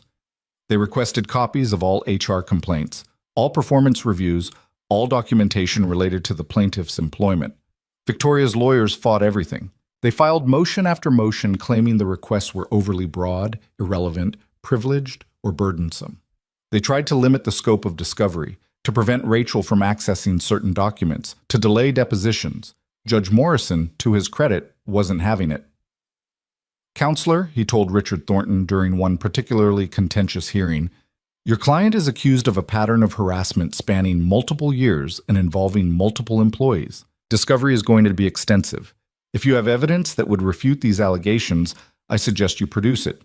Otherwise, stop wasting this court's time with procedural delays. The documents began to arrive, boxes and boxes of them. Email printouts, phone logs, HR files. Rachel hired 2 paralegals just to help organize and review everything. And buried in those thousands of pages, they found gold. An email from Victoria's executive assistant to the IT department requesting that certain text messages be deleted from the CEO's company phone per Ms. Hale's instructions. Calendar entries showing late-night meetings with employees who were later promoted or terminated, with no business justification for the timing.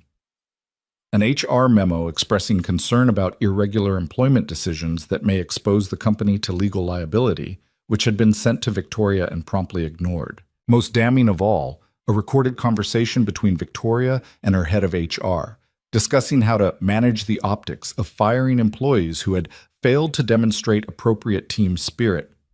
The recording had been made by Jennifer Marks, the same HR director who'd sat silently during Ethan's termination meeting.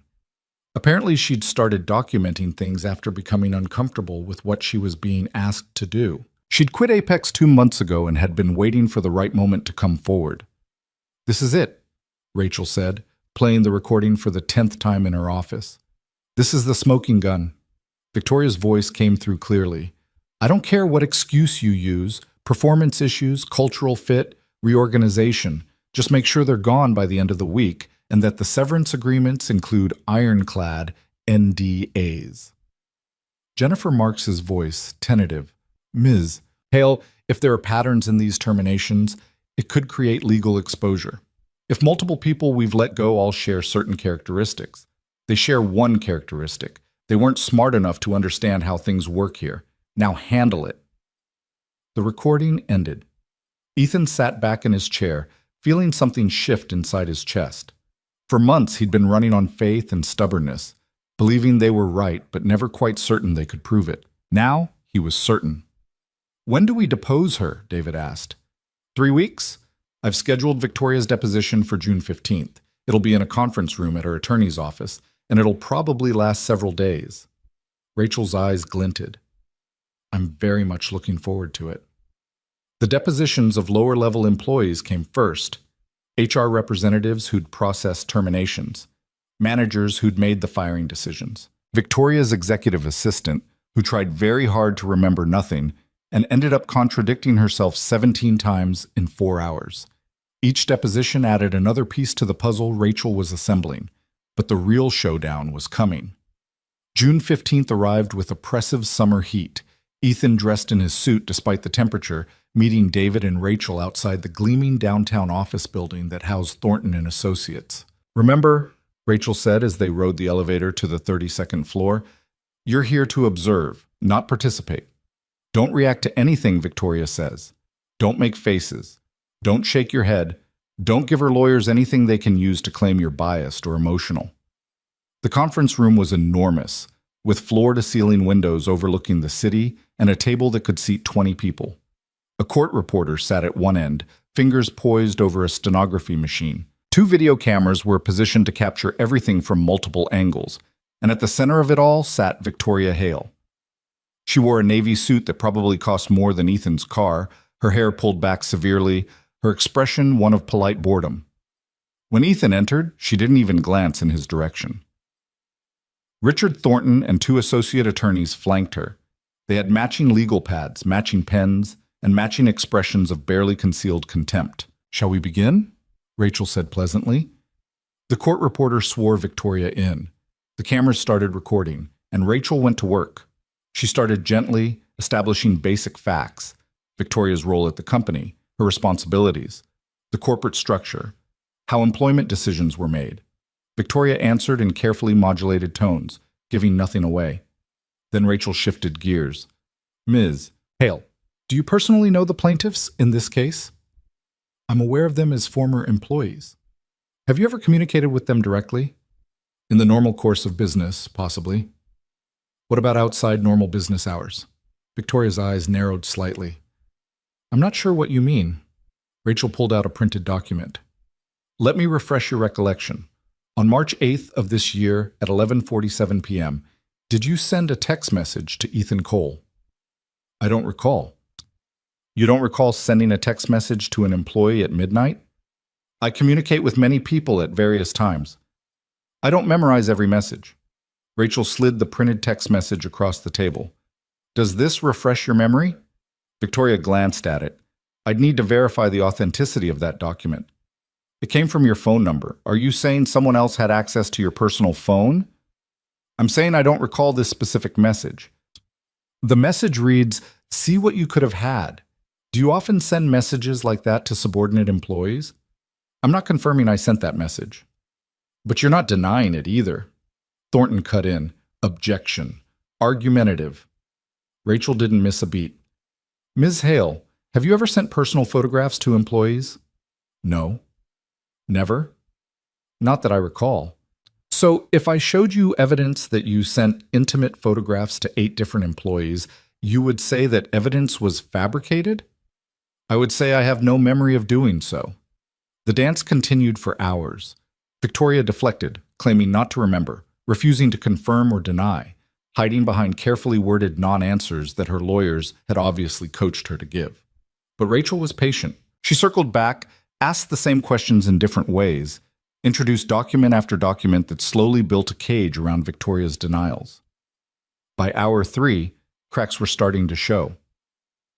"Ms. Hale, you testified earlier that you don't recall communicating with employees outside business hours, but we have phone records showing you sent text messages to 17 different employees between the hours of 11 p.m. and 2 a.m. over the past 2 years. Does that refresh your memory?" "I may have sent work-related messages." "At midnight?" "The tech industry operates on flexible schedules." And were all these messages work-related? To the best of my recollection, yes. Rachel pulled out another document. This is a text message you sent to David Brennan at 1:34 a.m. on November 12th. It reads, "You deserve more than you're getting. Is that work-related?" Victoria's jaw tightened almost imperceptibly. That could refer to compensation discussions. At 1:34 in the morning? I was reviewing performance data and felt compelled to reach out. And the photograph attached to that message? Was that also part of a compensation discussion? Thornton stood up. We're taking a break. My client needs to confer with counsel. Rachel checked her watch. We've only been going for 3 hours, counselor. Nevertheless, 15 minutes. The room emptied except for Rachel, Ethan, and David. The moment the door closed, David let out a breath he'd been holding. She's lying through her teeth. Of course she is, Rachel said calmly. But she's doing it under oath, and it's all being recorded. Every denial, every convenient memory lapse, every contradiction. When we get to trial, the jury will see all of this. Is it enough? Ethan asked. Not yet, but we're getting there. When the deposition resumed, Victoria was more guarded, more careful. Thornton had obviously coached her during the break to give even less away. But Rachel had saved her best material for last. Ms. Hale, are you familiar with your former head of HR, Jennifer Marks? Yes. Did she report directly to you? She did. Were you aware that she recorded certain conversations with you? For the first time, genuine emotion flickered across Victoria's face. I was not. Let me play one for you now. Rachel started the audio file. Victoria's voice filled the room, cold and commanding, discussing how to manage the optics of firing employees, telling Jennifer to make sure they're gone by end of week. The color drained from Victoria's face. Is that your voice, Ms. Hale? That recording was made without my knowledge or consent. But is it your voice? Victoria looked at her lawyers. Thornton's expression was grim. Yes, Victoria said finally. And in this recording, you instruct your HR director to terminate multiple employees quickly and ensure they sign NDAs. Is that correct? Context matters. You don't understand the full situation. Then please explain the context that makes those instructions appropriate. Those employees were underperforming. We needed to make organizational changes. All of them were underperforming? Yes. Even though their performance reviews show ratings of exceeds expectations, performance reviews don't tell the whole story. What do they leave out? Victoria's hands clenched on the table. Cultural fit, team dynamics, things that aren't easily quantified. Things like whether they responded appropriately to late-night text messages from the CEO. Objection. Thornton was on his feet. That question is inappropriate and assumes facts, not in evidence. Sustained, said the court reporter, though technically she had no authority to sustain anything. But the objection had been made, recorded for the record. Rachel pushed forward. Ms. Hale, you claim all these terminations were for legitimate business reasons. Yet we have evidence that every single plaintiff received personal communications from you outside business hours shortly before being terminated. How do you explain that pattern? Coincidence. 8 people, all terminated within days of receiving personal messages from you, and you're calling that coincidence? I'm calling it irrelevant. My communications are my own business. Not when they provide evidence of a pattern of harassment and retaliation. Victoria leaned forward, and for the first time, Ethan saw genuine anger flash in her eyes. These people want to blame me for their own failures. They couldn't handle the demands of working at a competitive company, so now they're making up stories to shake me down for money. It's pathetic. So they're all lying? They're all looking for a payday, including the ones who turned down a $5 million settlement offer? That stopped Victoria cold. She'd clearly expected them to take the money. The idea that they'd refused, that they'd chosen truth over profit, seemed to genuinely confuse her. That's their choice, she said finally. Indeed it is. Rachel closed her folder. No further questions. The deposition ended at 6:47 p.m., nearly 8 hours after it began. Victoria left without looking at anyone, her lawyers forming a protective barrier around her as they hurried to the elevators. Rachel gathered her materials methodically, her expression satisfied. How did we do? Ethan asked. We did very well. She committed herself to multiple positions that we can now attack with contradictory evidence. She denied things we can prove. She claimed not to remember things that are documented in her own phone records. And she made it very clear to anyone who watches that video that she has no remorse for what she did. What happens now? Now we prepare for trial. We have 4 months to finalize our witness list, prepare exhibits, and build the narrative we're going to present to the jury. Rachel looked at Ethan and David. This is really happening. We're going to trial. The realization settled over Ethan like gravity. For months, part of him had believed this would somehow resolve before reaching a courtroom. That Victoria would resign, or the company would settle for enough money that they couldn't refuse, or something would happen to make this all go away. But now there was no escape hatch, no easy resolution. Just 12 strangers in a jury box who would decide whether a corporate CEO had abused her power or whether 10 former employees were lying for profit. That night, Ethan sat in the small one-bedroom apartment he'd moved into 3 weeks earlier. It was in a worse neighborhood than his old place, smaller and cheaper, but it was what he could afford with the part-time security guard job he'd finally managed to find. Maya was asleep in the bedroom while Ethan made do with the couch. His phone buzzed, a text from Claire, his sister. Mom told me about the lawsuit. Jesus, Ethan, why didn't you tell me what was really going on? He stared at the message for a long moment before typing back.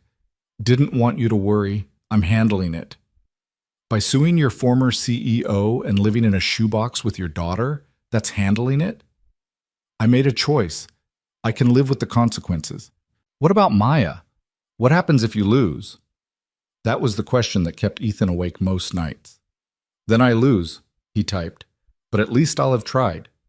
3 dots appeared, then disappeared, then appeared again. Finally, Claire's response came through. I don't know if you're brave or crazy, but I hope you know what you're doing. Ethan looked around his cramped apartment, at the secondhand furniture and the water stain on the ceiling and the life he'd built on the rubble of the one Victoria had destroyed. Me too, he typed back. The weeks before trial passed in a blur of preparation. Rachel drilled them on testimony, warned them about cross-examination tactics, coached them on how to stay calm under pressure. They practiced answering the hardest questions Victoria's lawyers would throw at them. They're going to try to make you look greedy, Rachel warned. They'll ask why you didn't just move on and find another job. They'll point out that you're asking for money, so clearly this is all about profit, not justice. What do we say? Sarah asked. You tell the truth. That you tried to find other jobs but couldn't because of the references Apex gave. That you're asking for compensation because you lost real income and suffered real damages. And that money isn't the main goal. Accountability is. The trial was set to begin on October 3rd. 2 weeks before the start date, Ethan received a letter in the mail. No return address, just his name and current address printed on plain white paper. Inside was a single sheet with 3 sentences typed in the center. You still have time to walk away. Think about your daughter. Some battles aren't worth fighting. Ethan crumpled the letter and threw it in the trash. Then he called Rachel and told her about it. She added it to the growing pile of evidence showing Victoria's intimidation campaign. On October 2nd, the night before opening statements, all 10 plaintiffs gathered at Rachel's office for a final meeting. Tomorrow, this becomes real, Rachel said. The media will be there. Victoria's supporters will be there. You're going to see your lives dissected in public. It's going to be brutal. Can we win? Marcus asked. Rachel looked around at each of them. These people who'd lost jobs, savings, homes, relationships, all because they'd refused to be complicit in their own degradation. Yes, she said simply. I think we can win, but only if you're ready to see this through to the end, no matter how ugly it gets. 10 heads nodded. Then let's make history. That night, Ethan couldn't sleep. He lay on his couch in the dark, thinking about everything that had led to this moment. A text message at 11:47 p.m. A choice between compliance and integrity. A single reply that had set everything else in motion. Tomorrow, he would walk into that courtroom and face Victoria Hale one final time. And whatever happened, he would do it knowing he'd chosen the harder right over the easier wrong. Maya stirred in the bedroom. Ethan got up to check on her and found her sitting up, rubbing her eyes. Can't sleep? He asked softly. I had another dream, but a good one this time. Yeah, what happened? Maya smiled sleepily. You won. Ethan sat on the edge of her bed and smoothed her hair back. Won what? The fight. You won, and you were happy, and we got to stay here, and everything was okay. He kissed her forehead. Get some sleep, sweetheart. Big day tomorrow. For you? For both of us. Maya lay back down, and within minutes her breathing evened out again. Ethan stayed there for a while, watching his daughter sleep, drawing strength from her simple faith that everything would work out.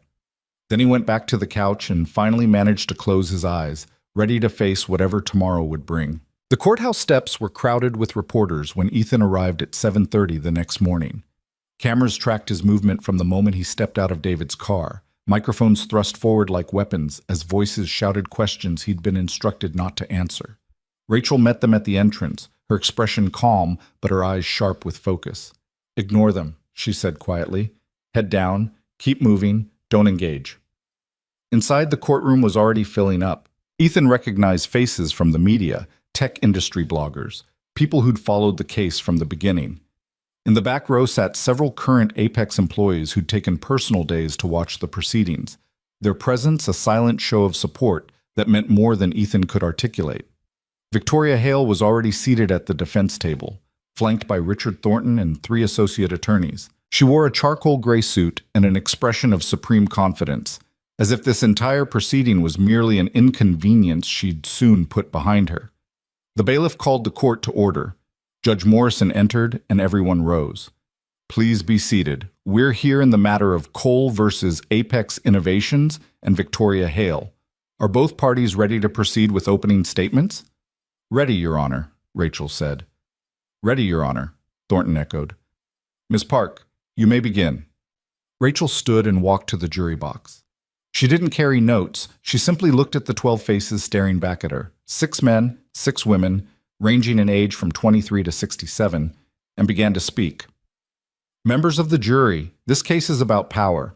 Specifically, it's about what happens when someone with absolute power in a workplace decides that power extends to the personal lives and bodies of the people who work for them.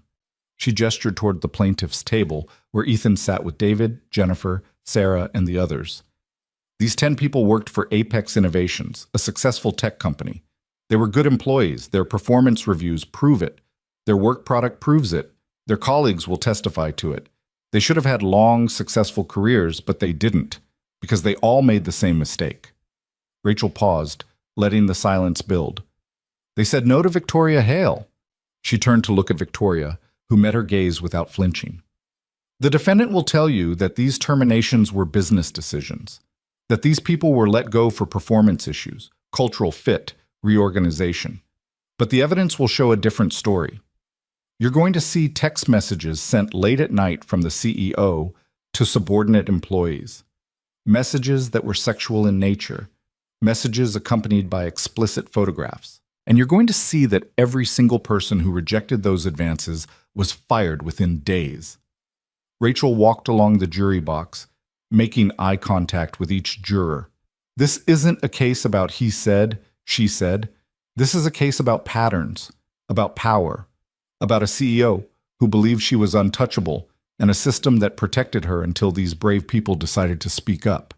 The evidence will show you exactly what happened. And when you've seen it all, we're going to ask you to do something simple. Hold Victoria Hale accountable for her actions. She returned to her seat. Thornton rose immediately, buttoning his suit jacket with practiced precision. Ladies and gentlemen, my client is a successful businesswoman who built a multi-million-dollar company from nothing. She's created hundreds of jobs. She's revolutionized her industry. And now she's being attacked by former employees who couldn't hack it in a competitive environment. His voice was smooth, confident, condescending. Ms. Park talks about patterns. Let me tell you about a different pattern. 10 people who were terminated for legitimate business reasons. 10 people who got together, found a lawyer, and decided to blame their failures on someone else. 10 people who turned down millions of dollars in settlement money because they're holding out for more.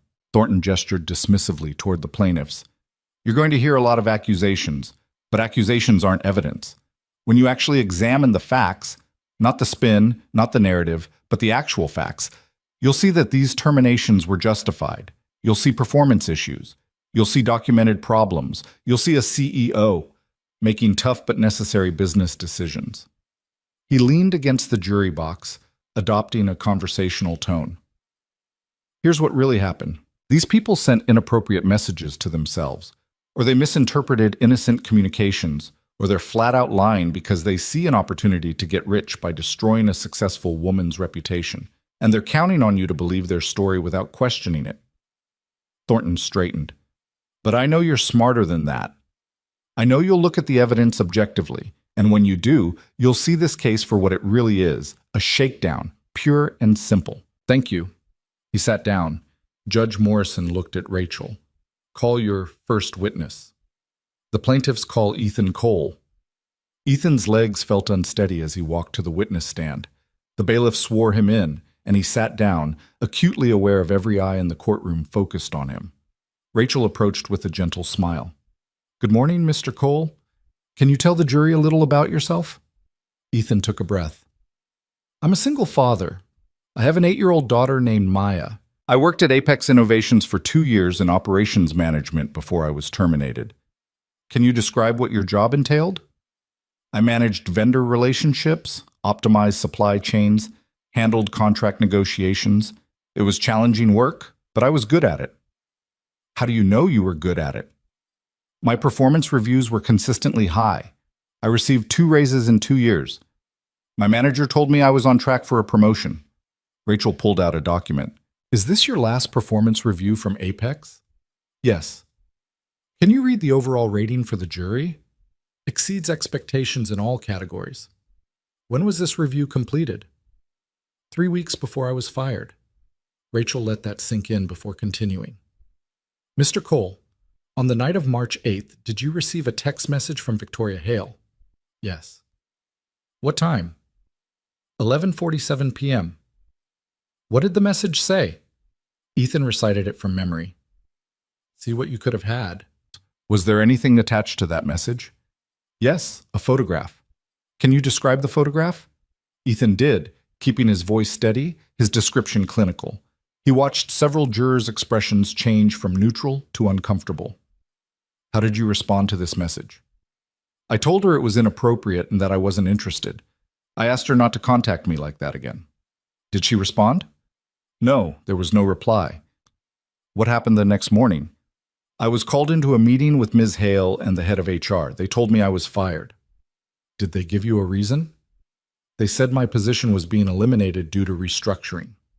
Did you believe that? Thornton stood. Objection. Calls for speculation.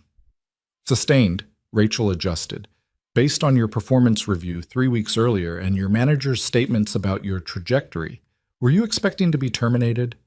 No, not at all. What did you do after being fired?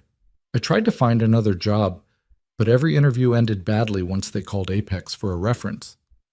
Did you eventually connect with the other plaintiffs? Yes, through David Brennan, who'd had an almost identical experience. Rachel walked him through the rest of the timeline, establishing the pattern, building the narrative piece by piece. Then she yielded him to cross-examination. Thornton approached like a shark circling prey. Mr. Cole, you said you were a good employee, but isn't it true you had conflicts with your manager? No, that's not true. Never disagreed about anything?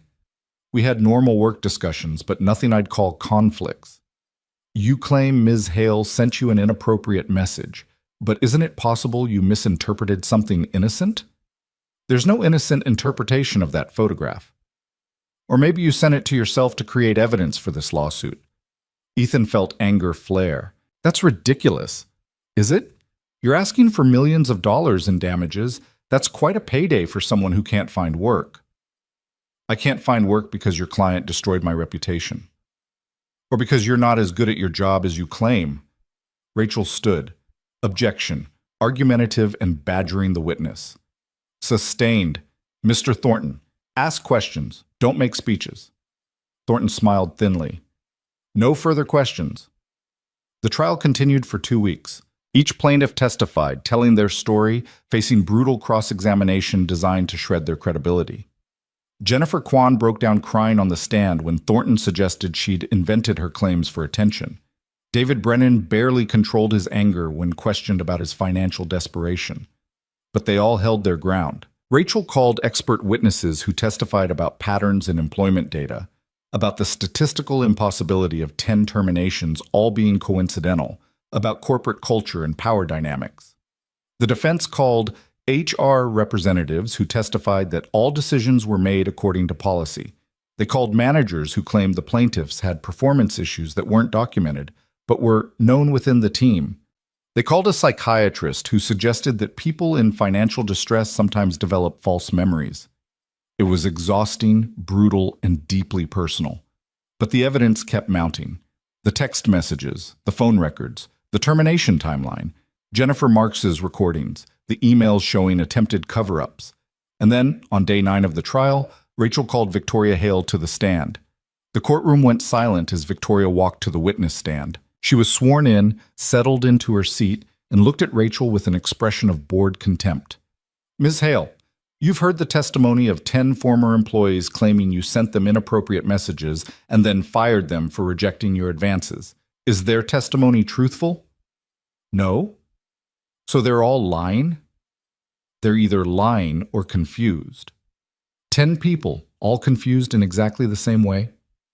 Apparently, Rachel pulled out a phone log. These are your personal phone records, subpoenaed by court order. They show text messages sent to all 10 plaintiffs late at night. Do you deny sending those messages? I may have sent work-related communications. At midnight? At 1 a.m.? At 2:30 in the morning? The tech industry keeps irregular hours. Ms. Hale, we have the actual content of those messages. They're not work-related. They're sexual in nature. Are you claiming these records have been fabricated? Victoria's jaw tightened. I'm saying I don't recall the specific context. You don't recall sending explicit photographs to subordinate employees? I don't recall doing anything inappropriate. Rachel played Jennifer Marks's recording. Victoria's voice filled the courtroom, cold and commanding, instructing HR to make sure they're gone by end of week. Is that your voice, Ms. Hale? Yes. Were you instructing your HR director to fire employees who'd rejected your advances? No. I was instructing her to terminate underperforming employees. All 10 of whom happened to have rejected personal communications from you within the previous week? Correlation doesn't equal causation. But it certainly suggests a pattern, doesn't it? Thornton objected. Rachel withdrew the question.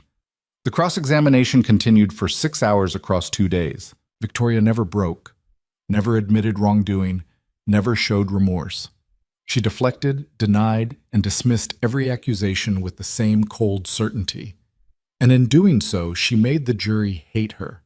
Ethan could see it in their faces, the way they looked at Victoria with growing disgust, the way they leaned forward when Rachel presented damning evidence, the way they took notes when witnesses testified about retaliation. On the 13th day of trial, both sides rested. Closing arguments were scheduled for the following morning. That night, Ethan sat in his apartment with Maya, helping her with homework while his mind raced through everything that had happened. Tomorrow, Rachel would give her closing argument. Then Thornton would give his.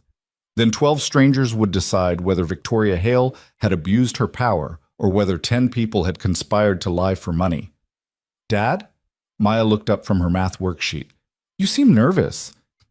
Big day tomorrow, sweetheart. Is it over after tomorrow? Almost. The jury will decide, and then, yeah, it'll be over. And then things will go back to normal? Ethan pulled her into a hug. I don't know if they'll go back to how they were, but we'll figure out our new normal together, okay? She nodded against his chest. The next morning, Rachel stood before the jury one final time. Members of the jury, you've heard 2 weeks of testimony.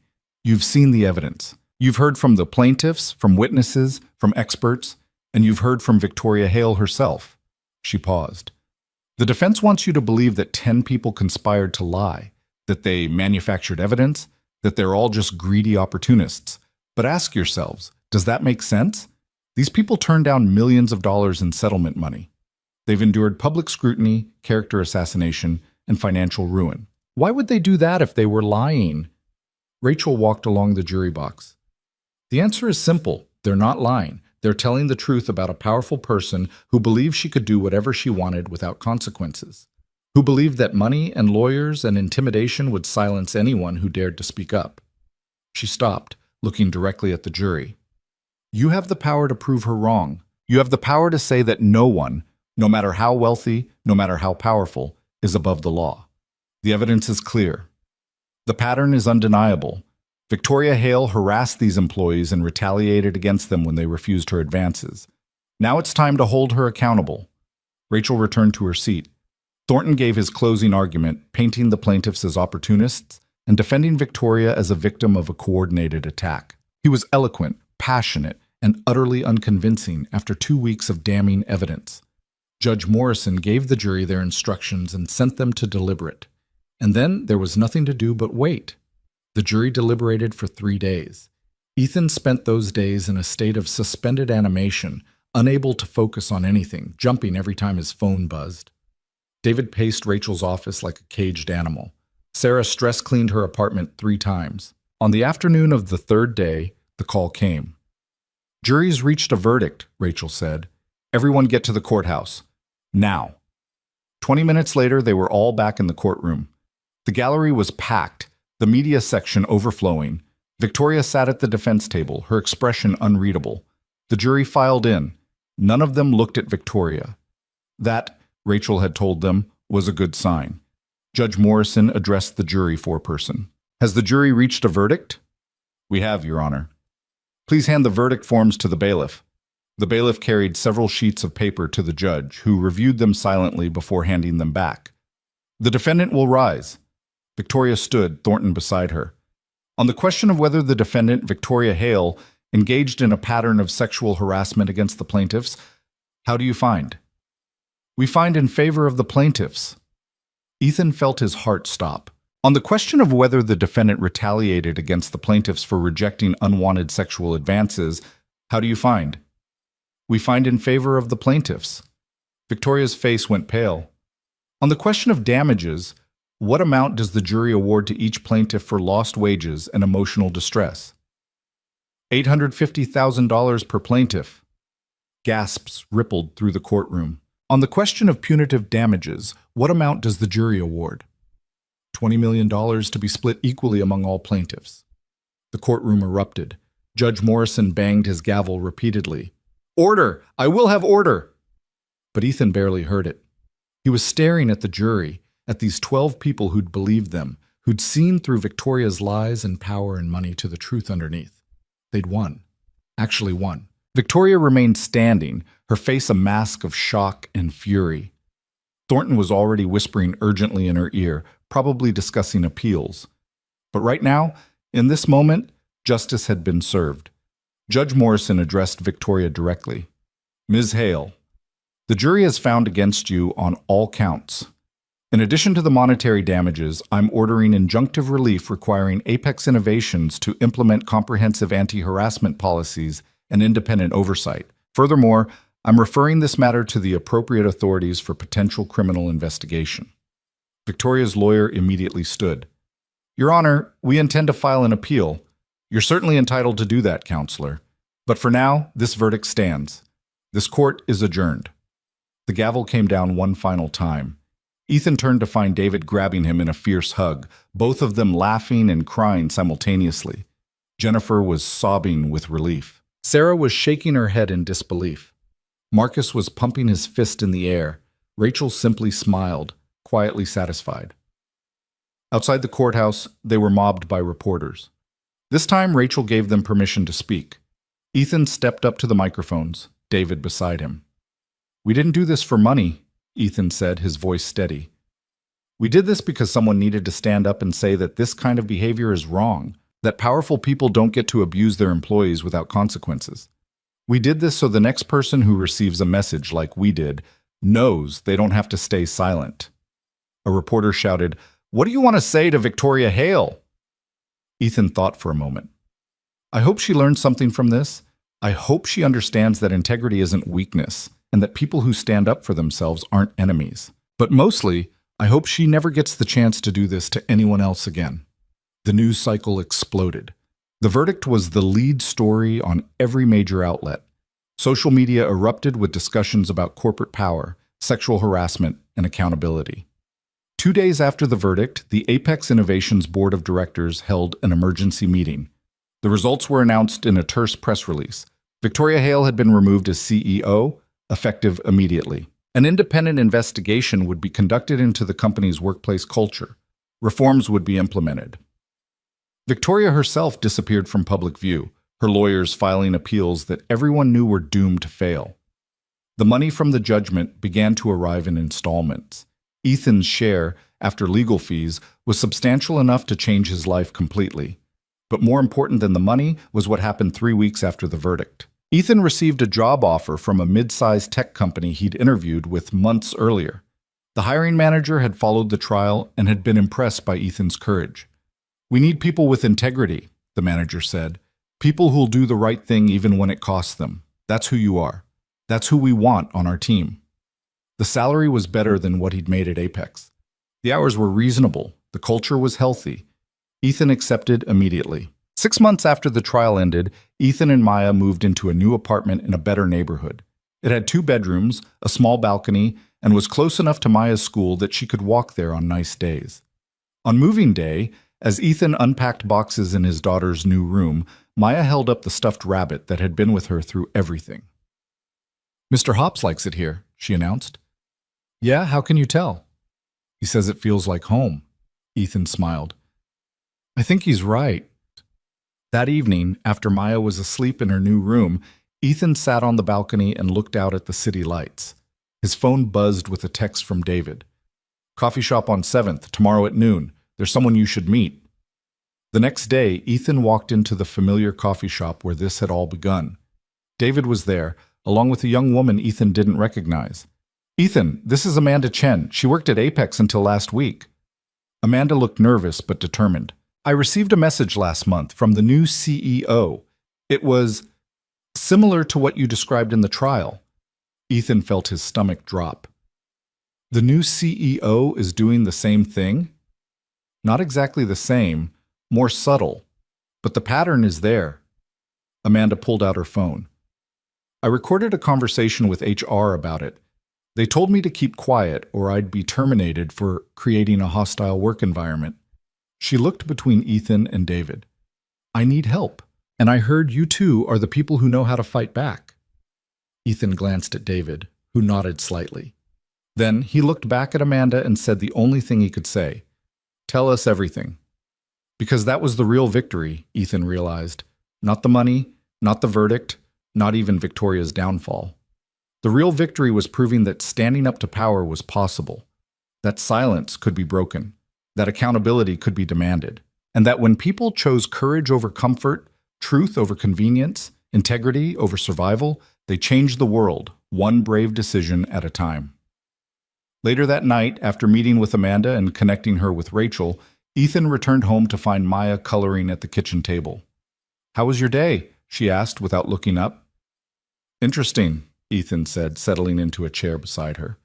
"I helped someone who needed it." "Like the people you helped before?" "Yeah, like that." Maya selected a purple crayon and carefully colored in what appeared to be a robot's arm. "You know what I learned at school today?" she said. "What's that?" "Miss Rodriguez told us about people who fight for what's right even when it's hard. She called them heroes." She looked up at him with those serious 8-year-old eyes. "I told her my dad is like that." Ethan felt his throat tighten. "What did she say?" "She said I'm lucky." He reached across and tapped her drawing. "I think I'm the lucky one, sweetheart." Maya went back to her coloring, satisfied with this answer. And Ethan sat there in his modest apartment, watching his daughter create her imaginary worlds, thinking about the long road that had brought them here, the midnight message that had started everything, the choice he'd made to respond with truth instead of silence, the months of struggle and uncertainty and fear. All of it had led to this moment, a quiet Tuesday evening, a daughter who felt safe, a job that respected him, a community of people who'd learned they didn't have to accept abuse as the price of survival. That photograph Victoria had sent with the message, "See what you could have had," was meant to show him what he was missing by choosing integrity. But she'd gotten it backward. What Ethan had now, peace, self-respect, his daughter's admiration, the knowledge that he'd stood up when it mattered, was something money could never buy, and power could never grant. Victoria Hale, with all her wealth and influence, had never understood that. And that was why she'd lost. Not because the jury ruled against her, though they had. Not because she'd been removed from power, though she had. She'd lost because she'd built her entire empire on the belief that fear was stronger than courage, that silence was safer than truth, and that people would always choose survival over principles. Ethan Cole, a single father with nothing to spare except his dignity, had proven her wrong. And in doing so, he'd won something far more valuable than any settlement or verdict. He'd won himself back. "Dad?" Maya interrupted his thoughts. "Can you help me with this part? I can't get the color right." "Sure, sweetheart. What are you trying to make?" She pointed at her drawing, a purple robot standing in front of what looked like a building. "It's you," she explained, "standing in front of the bad place. But you're bigger than it is because you're brave." Ethan looked at the drawing, at this 8-year-old's interpretation of everything he'd been through, and felt something shift in his chest. All the fear, all the doubt, all the moments when he'd wondered if he'd made a terrible mistake, it all fell away. Because his daughter understood.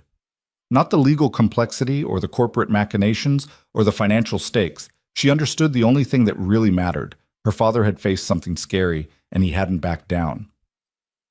"I think the color is perfect just the way it is," Ethan said softly.